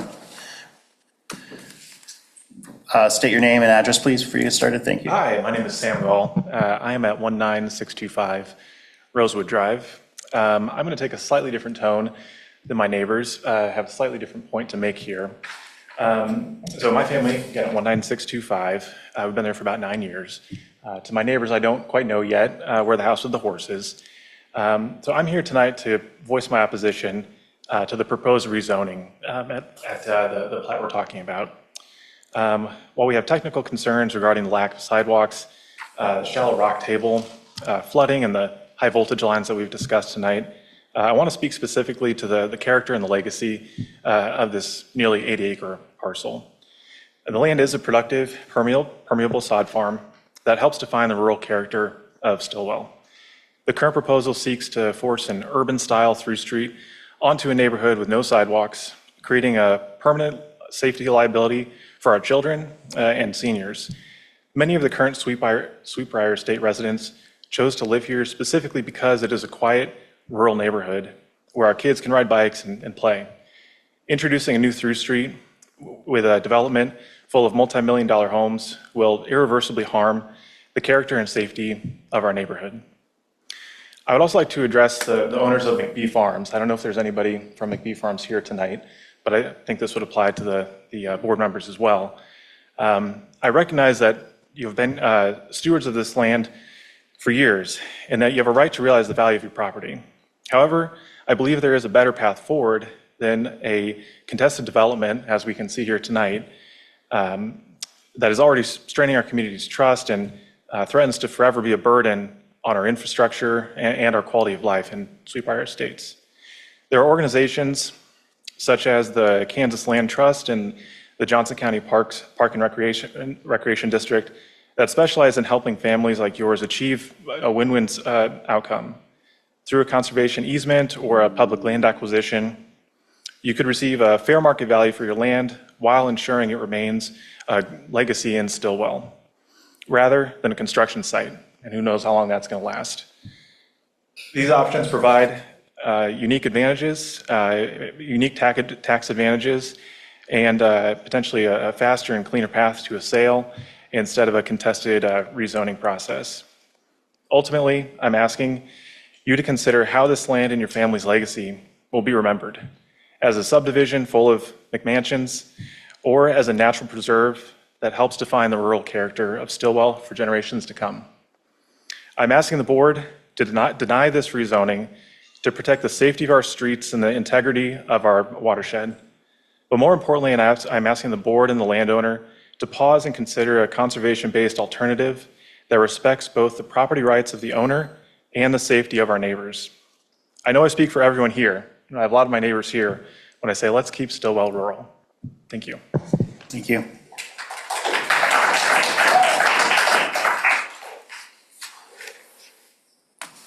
Please.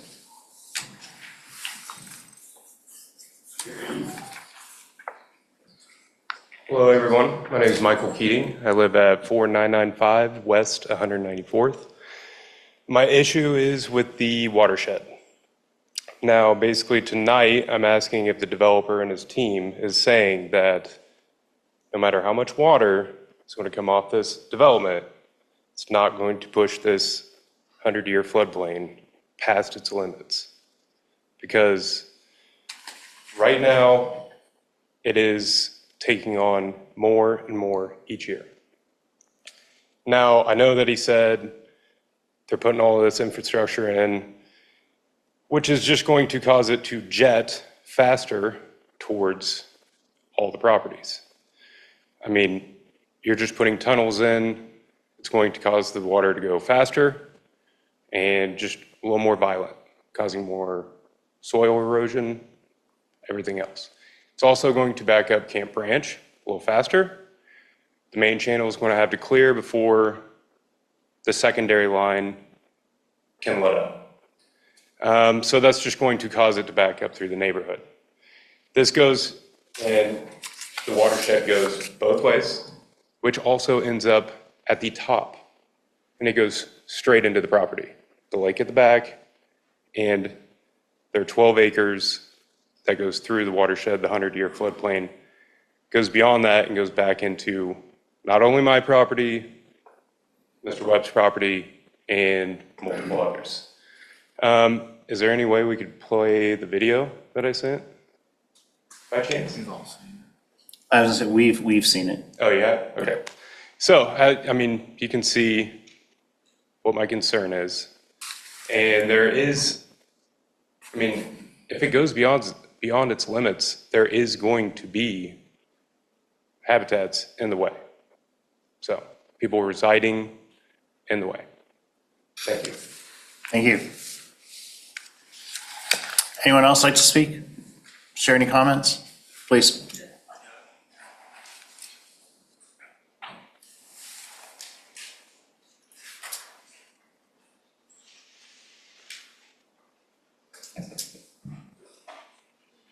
Chris Rothwell, 5133 West 198th Street. So my house is actually in the Which street? West 198th Street. Thank you.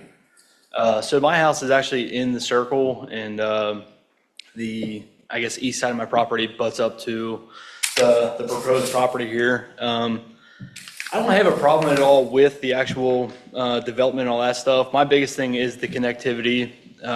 I'm the one with 3 kids under 5. The neighbor across the street's got 2 under 5. And kind of like what Bruce said, we really enjoy the circle. When we moved there, when we bought the house, it was sold as on a cul-de-sac. We liked the idea. We left 95th, or basically 92nd and Schweitzer, so we grew up with two kids on a main street, basically. So the idea was when we moved out here, we were looking for a quieter neighborhood for one, and two, one of the big selling points was the circle. So we really enjoy the circle. If it has to be connected, the next best case scenario would be that fire gate. But ideally, we would love to just keep that circle it is. We got trees right there, and we got the little fence, kind of let the kids run around in the circle, and you keep an eye on them because they're little kids, but at the same time, there's not any worry about through traffic coming through. And there's 6 houses, I think, on our little 198th Street. So you kind of know every single car, and when they come up over the hill, you'd be like, oh, there's so-and-so. And basically, that's all I really have. I just wanted to let you guys know that that's a big thing to us as young couples with young kids, and the whole purpose of moving down there was to be in a circle. So just wanted to kind of let you guys know that. Thank you. Anyone else before we close, please?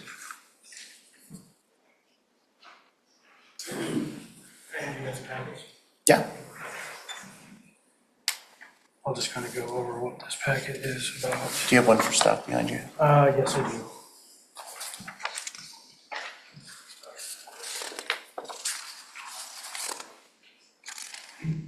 It's the same one that we have here.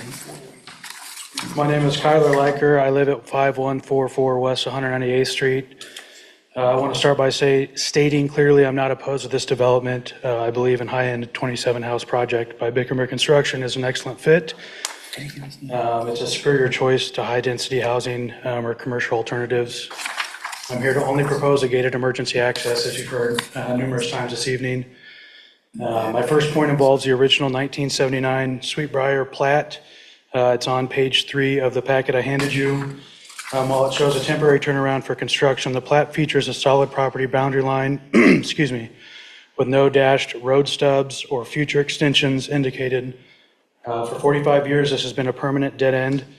Furthermore, as you can see on the same page, the 1979 plat originally proposed a 197th Street connection between lots 88 and 89. The county correctly recognized then that that road was unnecessary and it was never built.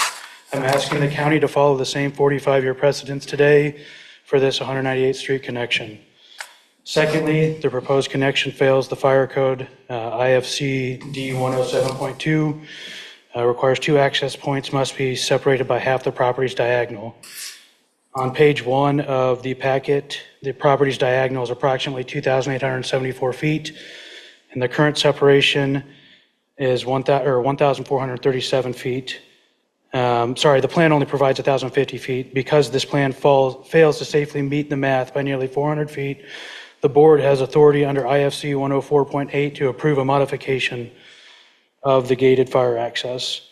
Thirdly, our local subdivision regulations, Article 30, Section 4.A, mandate through streets except where topography obstructs their provision. Page 2 shows an approximate 5-meter vertical drop over a 115-meter stretch of road, which is a 4.3% grade, leading onto a blind curve just 100 yards west of the proposed connection. This topography obstructs the stopping distance required for safe public road. Forcing a through street into this blind zone creates a permanent safety liability that Section 4.A was written to prevent. Finally, in a meeting on March 18th with the developer and Phelps Engineering, we proposed a cul-de-sac solution. The developer appeared to agree that making this cul-de-sac could actually increase the value of Lot 23, which is currently encumbered by power lines and would be more desirable as a private lot. I asked the board to recommend approval of this plat only with a modification, replace the public through street with a gated emergency access equipped with a Knox box or siren-activated sensors. This follows the law, honors the developer's feedback, and protects our safety. Thank you. Can you say real quick again your name and address, please? Sorry. Kyler Liker, 5144 West 198th Street. Thank you. All right, anyone else? All right, seeing none, I'm going to go ahead and close the public comment section. We are going to take a 5-minute recess, and then when we return, we're going to have additional questions for the staff and applicant, and then have discussion and make a decision on to move this forward to the board or not. All right, we'll take a 5-minute break. All right, everyone, if we can go ahead and grab our seats. We're going to go ahead and reconvene. You got a gavel, Mr. Chairman? There you go. Wow. Lost power. Throw it at him. All right, we're going to go ahead and reconvene. Last meeting, first time I've ever used it. So, full circle. All right, prior to the break, we had closed the public comment section. I appreciate everyone's time to be here this evening. I appreciate everyone's time for the comments that they made and the preparation of their comments. Honestly, that's why I serve on this board, is to make sure that the residents' viewpoints and comments are heard. So thank you for doing that. At this time, is there any additional comments or questions? I know we have several by the board of staff or the applicant. I'm going to start with Vince. I had a question. Fred Wingert had a question for the applicant.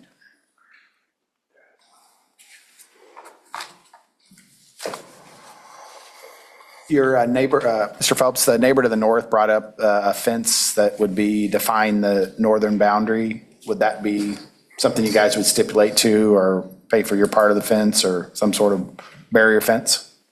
Yeah, so we did have a conversation with Mr. Webb, and in fact, his dad specifically, but there's an existing fence up there now, but it's kind of deteriorating. I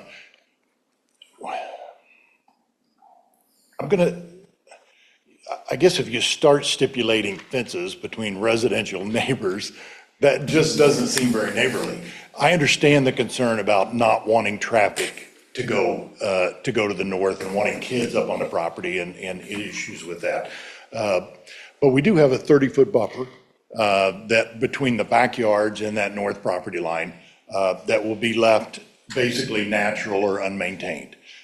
So, you know, obviously, you know, we'd prefer not to be required to build a fence because that's a permanent requirement. You're always going to have to maintain a fence. Yeah. So with that said,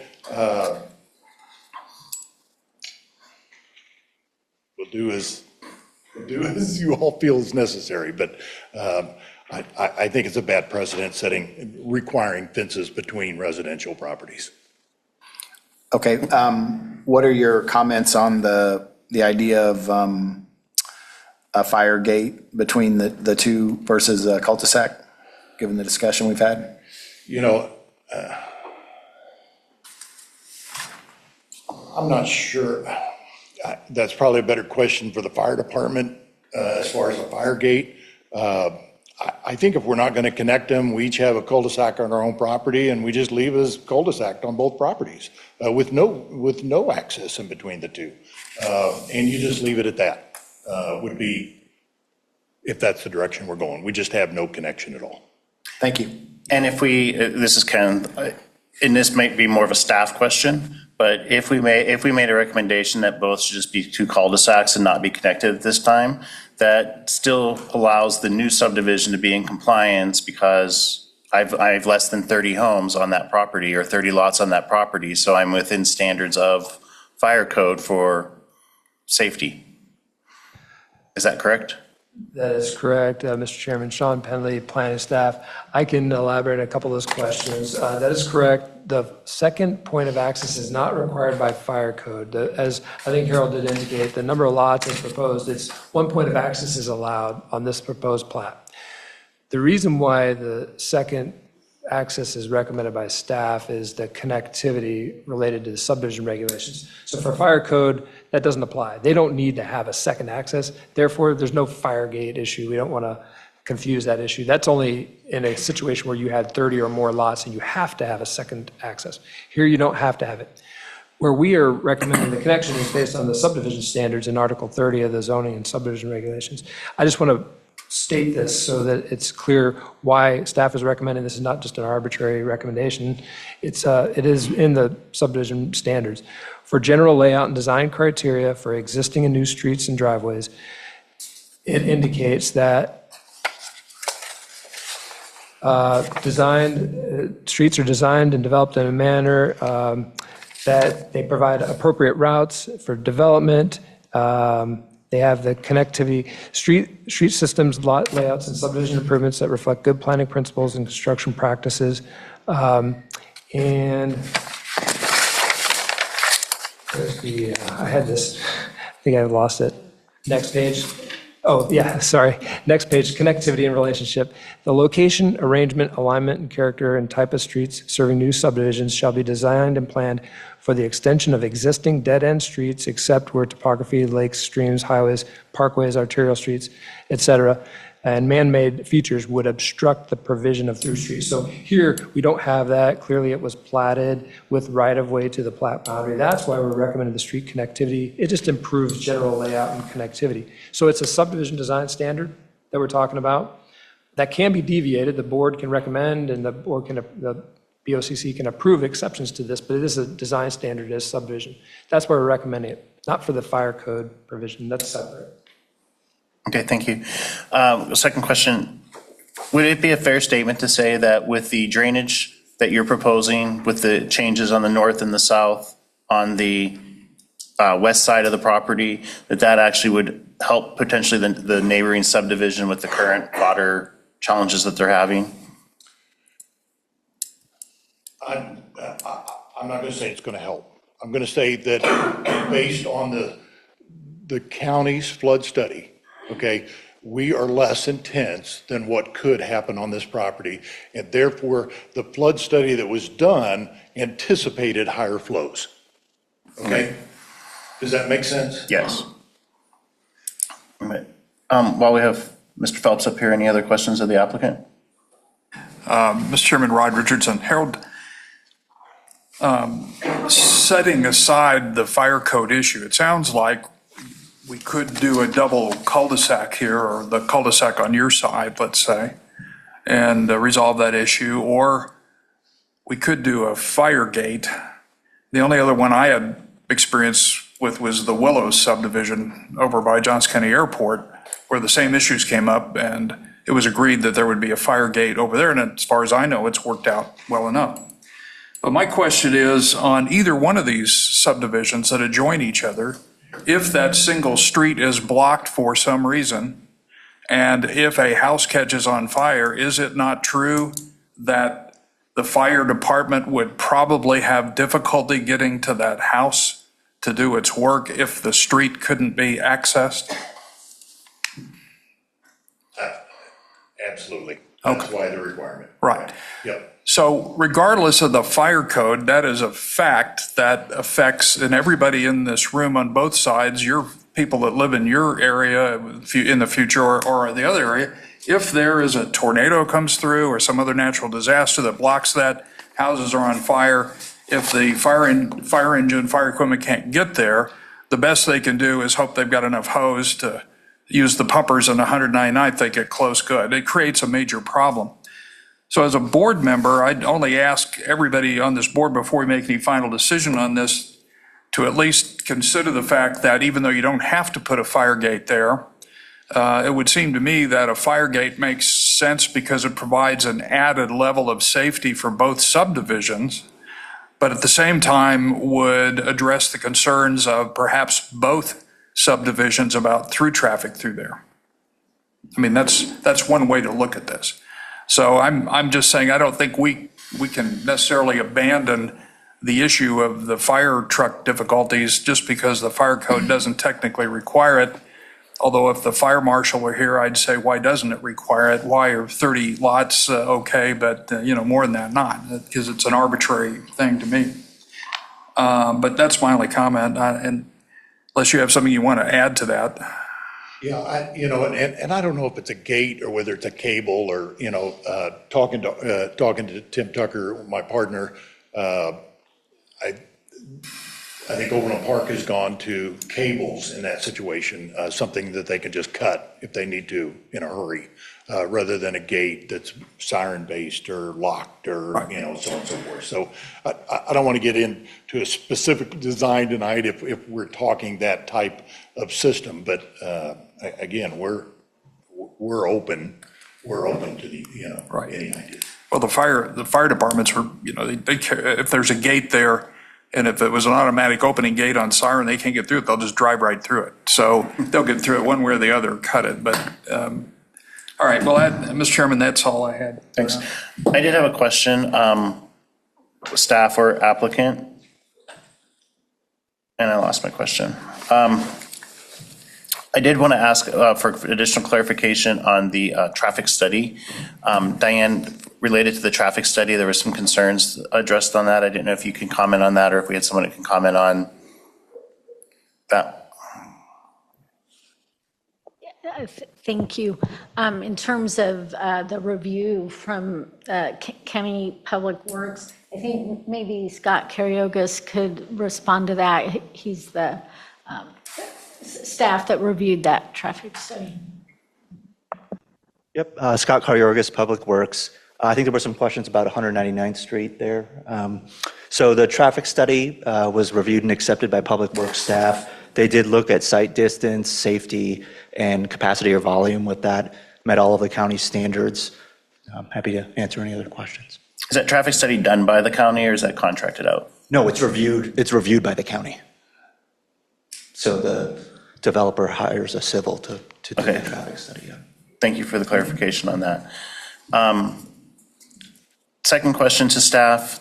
We had a question on the size of the streets. And I also wanted to ask if I know in the PRN2 over where the church is, we had lots of discussions about curbs and no curbs. I'd like to get clarification if this will have curbs or no curbs. I'm expecting no sidewalks because I didn't see that. And if you can comment on the street size compared to the connector of the other neighborhood. Well, I can start with some answers. So I believe there are no sidewalks being proposed at this time. That's my understanding. And the local subdivision streets are, I think, what they call a type A street, which is curb and gutter. And then, I believe, I think that they would, engineering, applicant's engineer would work with Public Works Department, I believe, on how that transition works with the street from the existing street to the new street. And maybe Scott or Harold can talk about how that transition works. Please, Mr. Phelps. So Harold Phelps again. So the type A street is a 28-foot back-to-back curb and gutter street, and that has a 2-foot curb and gutter on either side. So the pavement width is 12-foot lanes.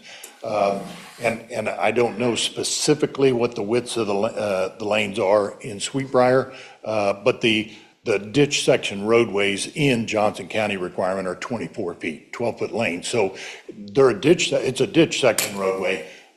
So we would match the roadway surface and then transition the curbs. So we had proposed inlets at the end of that street, and then we had transitioned from that curb inlet into a ditch section roadway. Thank you. Any other questions before discuss? Please. No, that's correct. I was just Scott Karyorgis, Public Works, just going to build on that. The roadway construction that you're talking about would have to meet our standards, and that transition would be kind of detailed out with final design, so it would need to meet all our drainage and street design criteria. Thanks. Thank you. Appreciate the additional comment. Okay. Any other questions? All right. We'll move to discussion among the board. Thoughts? Mr. Chairman, Rod Richardson. I think the comments we've received from those here, both in writing and today by comment, I think all of us understand those on the board. There are some it's not within our capacity to resolve every problem. But the ones that come to top of mind for me are if we don't have a regulation to do something, then we at least have some flexibility of how we approach this. Given the fact that, to me anyway, it becomes obvious that both of these adjoining subdivisions have a potentially disastrous fire problem if you can't get fire equipment in there, ambulance equipment in there in the case of a significant disaster, whatever, that's important. These streets have been stubbed together. Obviously, I think it was somebody intended somewhere along the line that those all connect, but you voiced your concerns about that. For fire safety alone, I don't think I could in good conscience support this without some ability to get across there. And I'm thinking, I want to hear what other board members say, but certainly from my perspective, an acceptable fire gate across there would seem to provide both the opportunity for protection of both subdivisions being increased in that if the fire equipment could get to the other one either way. As to the other concerns that have been voiced about flooding, et cetera, obviously that's up to Mr. Phelps' firm and Mr. Bickmore to make sure that they haven't created any problems for adjoining landowners. That's their responsibility. So knowing their history in the area, I mean, there's no reason not to have confidence that they've looked at this and will do what's necessary to keep that from happening. I don't like the idea of mandating fences, although I understand why the gentleman spoke to that. But certainly he's certainly entitled to put a fence up there if he wants to. But beyond that, I mean, it looks like a well-designed subdivision. And other than the fire gate issue, and I appreciate the gentleman, Chris, or the gentleman that talked about not wanting to change the area from what it is, to, I guess Sam Rawl it was. We have a quiet neighborhood. He's asking the McBee Farms to tract it over to Kansas Land Trust, et cetera. Those are all legitimate points, but really that's up to the owner. That's outside of our bailiwick to even consider one way or the other. I've been around this stuff for a very long time, as Mr. Phelps alluded. I live south of 199th Street. I understand the feelings about that. I understand what it looked like 37 years ago when I moved out there, and I understand, as far as I'm concerned, I'm sorry the covered wagons moved out there, but they have, and now they're building, mega $1 million homes within 4 miles of me when they used to be 15 miles away. So that's just the inevitability of it. From my perspective as a board member, I am much more concerned about how potential negative side effects or negative impacts from a development going in can be mitigated to eliminate as much as possible the negative impacts on adjoining land than I am about trying to say this all has to be virgin farmland forever, because that's just not going to happen. In this particular case, the only issue I really see, assuming they've got the flooding problems resolved, and from all of the reports, then the traffic reports would indicate, and that's all we have is pure evidence to rely on, that seems to resolve those issues until proven otherwise. But then we are left with 2 real safety issues in the fire gate. So at this point, subject to what I hear from the other board members, I'd be inclined to support this with the 3 exceptions requested, as long as we have an acceptable fire gate on that street. So that's my position. Mr. Chairman, Sean, if I could, I need to state this in the record here. We've talked a little bit about this gate. We know this is a proposal from a neighbor. Staff has not been given an adequate chance to comment on this. I hinted at it briefly earlier. Staff, the second form of access is not required by fire code. The street connection is required by the zoning and subdivision regulations. We definitely do not support a gate in this location for the reasons that it creates an obstruction for public works. Although, yes, it could provide a temporary access, emergency access for fire and emergency response if needed, it creates an obstruction in a public roadway. These are local streets. This is not like an example that I think was shown from another location on an arterial street on Mission Road. When there's been emergency access provided for development, it's usually for the reason for a second access because the development had more than 30 lots. And they provided a temporary or an emergency access with a gate on the arterial road. These are local streets. We don't support putting up a gate on public streets. There's no point in that. It creates obstacles for other service providers, trash haulers, snow maintenance and clearance. There would be no reason to do that here. So staff would not recommend that. We understand the request from the neighbors, but staff would not recommend that in this location. Can you explain why that would be a problem for those services when in fact it's not a problem now on the other side? Sure. Why would it be a problem on this side? Give our legal staff, Ryan Haga, if they could defer to him on this. Can everyone hear me? Just to address this issue about fences, I've been trying to do some quick legal research regarding the county's ability to allow fences on public streets. The only statute I could find that's applicable is 68-126 regarding fences and gates across public highways, and the statute specifically only allows it for property lands used largely as pasture lands, and whenever in the judgment of the BOCC for convenience of traveling public will not be materially affected. I'm not aware of this issue being anywhere near pasture land, so in my opinion, this would not be a legally permissible remedy for this situation. Okay.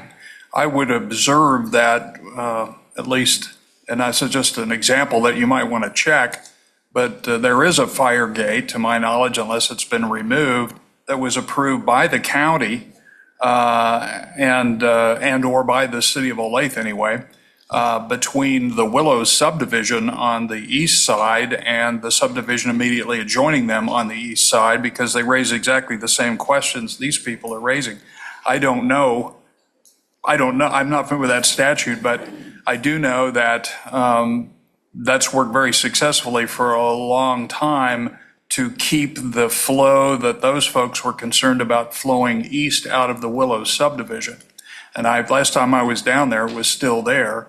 When we had the hearings regarding those, the fire department came in and had no objection to it. The Public Works had no objection to it. I don't discount what you're saying. I'm just saying is I find it at least in need of asking the question of why that would be a problem for Public Works. Just, because I'm not saying I don't know. I'm not smart enough to answer that question, but I would suggest that the choice, if what you say is accurate, and what you say, Counselor, is accurate, that leaves us with two cul-de-sacs, one on one side, one on the other, but doesn't solve the concern about safety. And I concede the fire code apparently doesn't say anything about that, but I would have to say if I had kids and lived in either one of these subdivisions and I knew that road was blocked, probably a very tiny chance of that, but could happen. As I recall, not too long ago, some of the main streets in Prairie Village were trees down, blocked the roads. There was a real concern about that. It would be safer for all concerned to have some connectivity between those. The easy solution is to just cut the street through, no gate, and everybody's happy, and it doesn't, but by the same token, it's not required. So I'm just looking for a workaround. If it's not required, how do we kind of solve both sides of that equation? So, Mr. Chairman, please. Jay, I'd like to go back and just make a couple comments. Just kind of and I'm listening to the discussion. I think what I might propose is this issue with the gate for emergency services, maybe continuing this discussion for this evening. And I just asked briefly with the applicant. They're not entirely happy with that, but I think that would allow Public Works to review this issue and staff to review the issue in further detail. The other predicament that we have that we just discussed earlier is this is the last meeting of this particular zoning board. So we do have some members of this zoning board that would continue on in the new one, but there would be 5 new members as well adding to this. So just something to consider, but I do think if somewhat of an impasse like that, I think that might provide a solution to at least look at it and allow staff to review it more with our legal team and Public Works and make sure that we get a resolution on this with the collector street. Thanks, Jay. This is kind of, I'm supportive of the fire gate concept. I'm not necessarily supportive of the two cul-de-sacs because of the access for fire and emergency. However, listening to the neighbors and the folks that live there, I think part of what our recommendations are, we do what's best for what the folks that live there, and this is Stillwell. And we're down on 199th Street. I am pleased, Sam, I appreciate your comments a lot on the rural nature. I'm glad this is a single resident home, that these aren't considered apartments. We don't have commercial property. We don't have all the other things that could come into an RUR area, but that we have single family homes is ideal. I'm also glad to see that we're nearly 3 acres, where other folks are trying to come in with more of this 2-acre lots. I'd like to keep, part of what we've designed is we want to try to stay into that 3-acre lot type, single family residence to keep that character of what Stillwell is. And so I think this meets that. And I think between the drainage and the other items, really the only open item is the sensitivity to the connector road. And I would, considering where we were, Jay, correct me, but could we pass a motion where our recommendation to the Board of County Commissioners is that we would encourage a form of fire gate that allows for emergency access, and then that gives us time between the applicant and the Board of County Commissioners meeting to potentially research that, and then if it gets deferred back, it can get deferred back to the new board? Yes, Mr. Chairman, since the answer to your question is yes. Okay. But otherwise, I am supportive of this. I would prefer parklands. We have great parks. We've got 3 parks in Stillwell now that I'm super excited about. But if we're going to have development, this is a good solution for us in Stillwell. Other comments? Fred? I'll take a little different tone. I think we have both sides that have the folks that adjacent that are neighbors. I don't hear a big concern about fire safety. I haven't heard that as a concern, so I would support the 2 cul-de-sacs. I do think there's something to be said. I ask about the fence. It's a wide open space on the north that's going to be HOA land, something designating where that land is, because people will be using that. I think the people that live in the HOA will have access to that, some sort of a barrier fence there or some type of fence I think would be appropriate for this development. But if the people that live there aren't concerned about it, the developer that's developing this isn't concerned about it, I would support the 2 cul-de-sacs. I did drive out there today. I drove around the neighborhood. There's a goal right where we're talking about. You could probably dunk on that, Ken, if you tried, because it's about 4 or 5 feet up. So I could dunk on it too. So I understand the concerns of the folks that live there. So if the county doesn't require this, I'm not sure why we are. Scott Valentine. I tend to take Fred's position on this. I do think that there is an element of added safety by connecting the roads, but there's been a precedence established that existing subdivision has been there as long as it has. If regulations don't require that connection or that it can be fine with 2 cul-de-sacs, then I'm perfectly acceptable if that's what the residents desire. I think the fence issue is a slippery slope. I understand both sides of that. And as far as a runoff, I trust that engineering is going to do the best that they can do to mitigate water issues and runoff.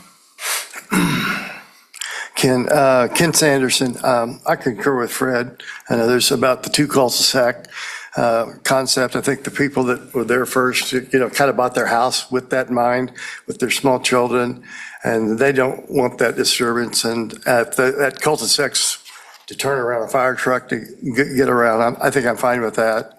And I really don't want to rewrite the fire code on a subdivision that doesn't require it. So it seems like we're pretty much in agreement minus the, what to do with the connector road. Is that fair? Yeah. Do we have, good. Rod Richardson, I advocate for the fence, but I'm hearing objections from council, objections from staff, and my brothers here on this don't seem to think that's a good idea. I have no particular objection either way, except that if you do the cul-de-sacs, it's only going to be one, the developer will be responsible for terminating the street on his side. Part of my thinking on the fence is that having spent 25 years, or I think as chair of Johnson County Fire District Number 2, I know what happens when there is an emergency. It doesn't happen very often. But everybody in these two subdivisions needs to understand if those roads are blocked and you can't get the fire truck in there for whatever reason, your house is gone. Your ambulance is gone, whatever. You have to fight it from the street. You have to transport people. It adds significant issues from the fire department's standpoint. But there's no current law that requires that safety to be considered in this circumstance. So from my perspective, I'll support if the motion is made to eliminate the fence for the reasons indicated. I can support that, but I just want it on the record that we have stated here in public, we don't have a representative of the fire department here, that essentially when you have one way in and no way out, if something goes wrong, you're in effect, a victim of your own thinking on this. And I just want to make sure everybody understands that. I mean, it doesn't take much to figure that out. Odds of that happening? Probably very small, but yet it can happen. And the fire departments have limited, particularly for these longer runs, have limited hose, limited water pressure a lot of times out there. It makes it very, very difficult to fight fires under those circumstances. So just be aware of that. I'd say make sure your fire detectors are working and you have some buckets around in case something happens. But I can support it either way. I just wanted to make sure we thought about the fire gate aspect of that. So, and those are okay with fire departments. They just go through them if there's an issue. So it's not a problem to the fire department. Thank you, Mr. Chairman. Thank you. Do we have a motion? Additional conversation? Mr. Chairman, Sean Pellet, Planning Staff, I would just request that the zoning board, if you're going to consider a motion to allow for two separate streets, we have not seen that in a plat drawing. One thing that will need to be determined is if the applicant is changing this to two separate cul-de-sacs, we would need to see what that does to the lots that are proposed. The minimum lot size is 2 acres. We would have to see that. So I would caution if there's any motion to, we'd ideally recommend a continuance, but if there's a desire to move this forward, at a minimum, we would need to see a revised preliminary plat that shows that. If that's the board's recommendation for two separate streets, we need to see that on a revised preliminary plat before this goes to the BOCC. So do a continuance with, so would you recommend a continuance with a proposed revised preliminary plat that comes back to the new board? Staff would recommend a continuance to show this revision. If this is the board's wish to show two separate streets, we'd recommend a continuance and have this resolved at the next meeting, show an alternate layout with two separate streets. Staff is still recommending a connection, but if that's the board's wishes, we think it would be better to see that. That way we have seen a separate plat that shows this, if that's what the board recommends. Fred Wingert, point of clarification, Mr. Chairman. So if we do a motion to continue, can we put the parameters around this so this isn't litigated, if you will, or discussed? Yes, to address because we want to address we want to revise preliminary plan to address those lots with a cul-de-sac. So it would. But it would only be that element that we'd be looking at. The only element we would leave out there would be the revised preliminary plat. For a cul-de-sac instead of connector road. And I appreciate staff's recommendation on that, but I hear what the residents propose and desire and the developer. So I think if we could do something that supports them, then I'd like to at least figure out a way, find a way, and explore it deeper before we just make a decision to move it forward without a more thorough look at it. Mr. And I Chairman, would still add that in. Mr. Chairman, Rod Richardson, I think too, if it is continued, whether since we would presumably wait until then to make a motion on this, so we know what we're doing at that point, that also perhaps legal counsel or you can determine what the real status is of the fire gate issue. And the reason I say that is if that is not legal, then we may as well know now so we don't waste time proposing it later. And number two, if we agree to 2 cul-de-sacs here, the same issue is going to come up every time we have an adjoining subdivision where nobody wants a cut through. And that's a problem that I see that creates more and more fire problems and whatnot. And I think that's something we need to think about before we make a final decision on that. I would concur and agree with that. Yep. Yes, please.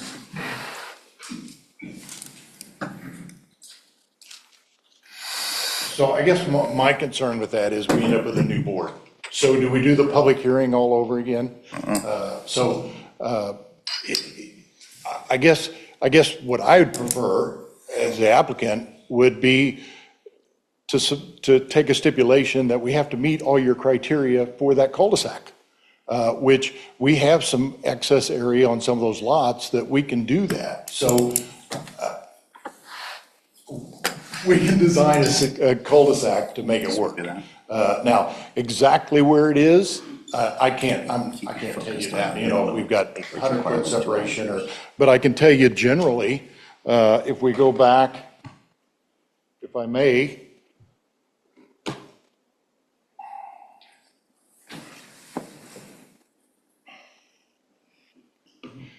you know, what I'd propose is we're going to end up building that cul-de-sac right in this location right here. I mean, it's pretty straightforward. In order to get, we need the same number of lots, and we're going to make that work. So, you know, the separation is going to be 100 or 150 feet between the 2 cul-de-sacs, and it's not going to be any other location. So I'm not sure. And if it's a stipulation and we have to meet your requirements without any exceptions, then we can do that. Thank you, Mr. Rowe. Thank you.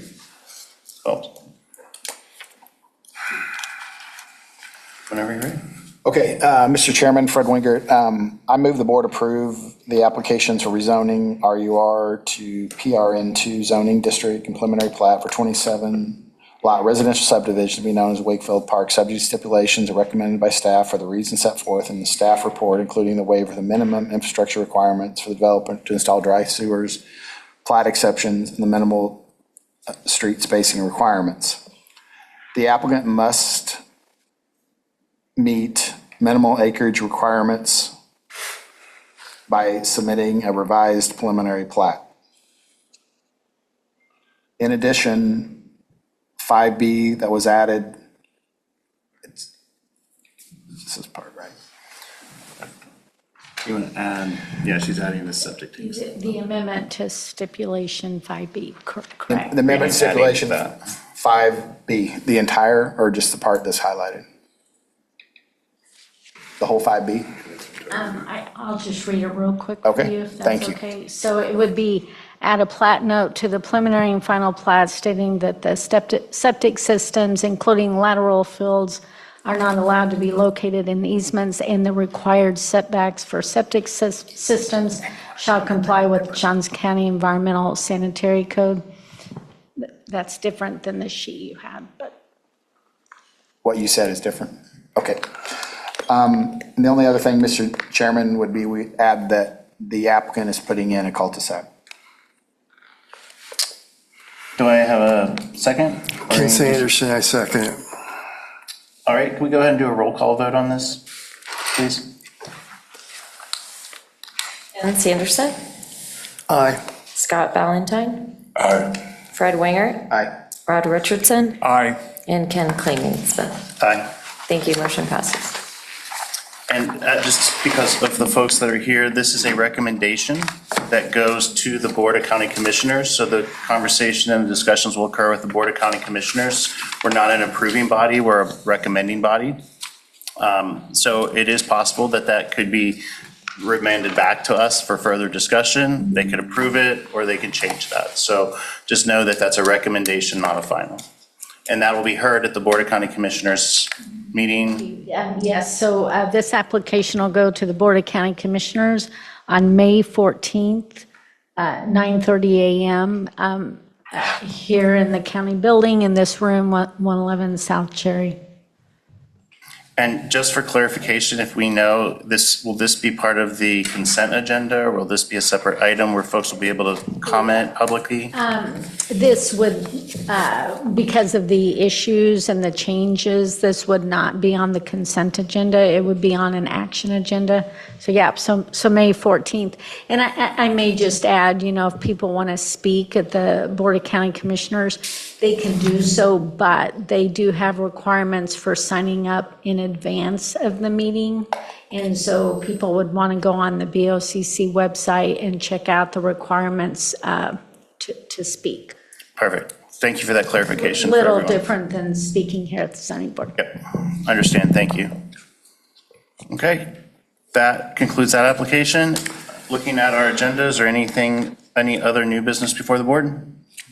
Mr. Chairman, Sean Penley beat me to it in terms of the comments, but I did want to say I certainly have appreciated working with all of you. I know many of you will continue onto the new board, but this application this evening just accentuates the type of issues that you all have to deal with. And so I certainly appreciate your time and very great discussion, detailed discussion, but this board puts in a lot of work, and certainly you are appreciated because it makes our job as staff so much easier when you all have read everything and you know the details. And so I really appreciate that. We're looking forward to working with you in the future, but it's been a pleasure working with this board.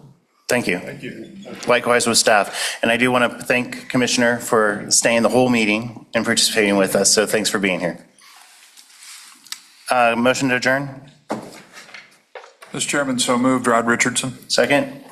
Second, Ken Sanderson. All in favor? Aye. Aye. Meeting's adjourned.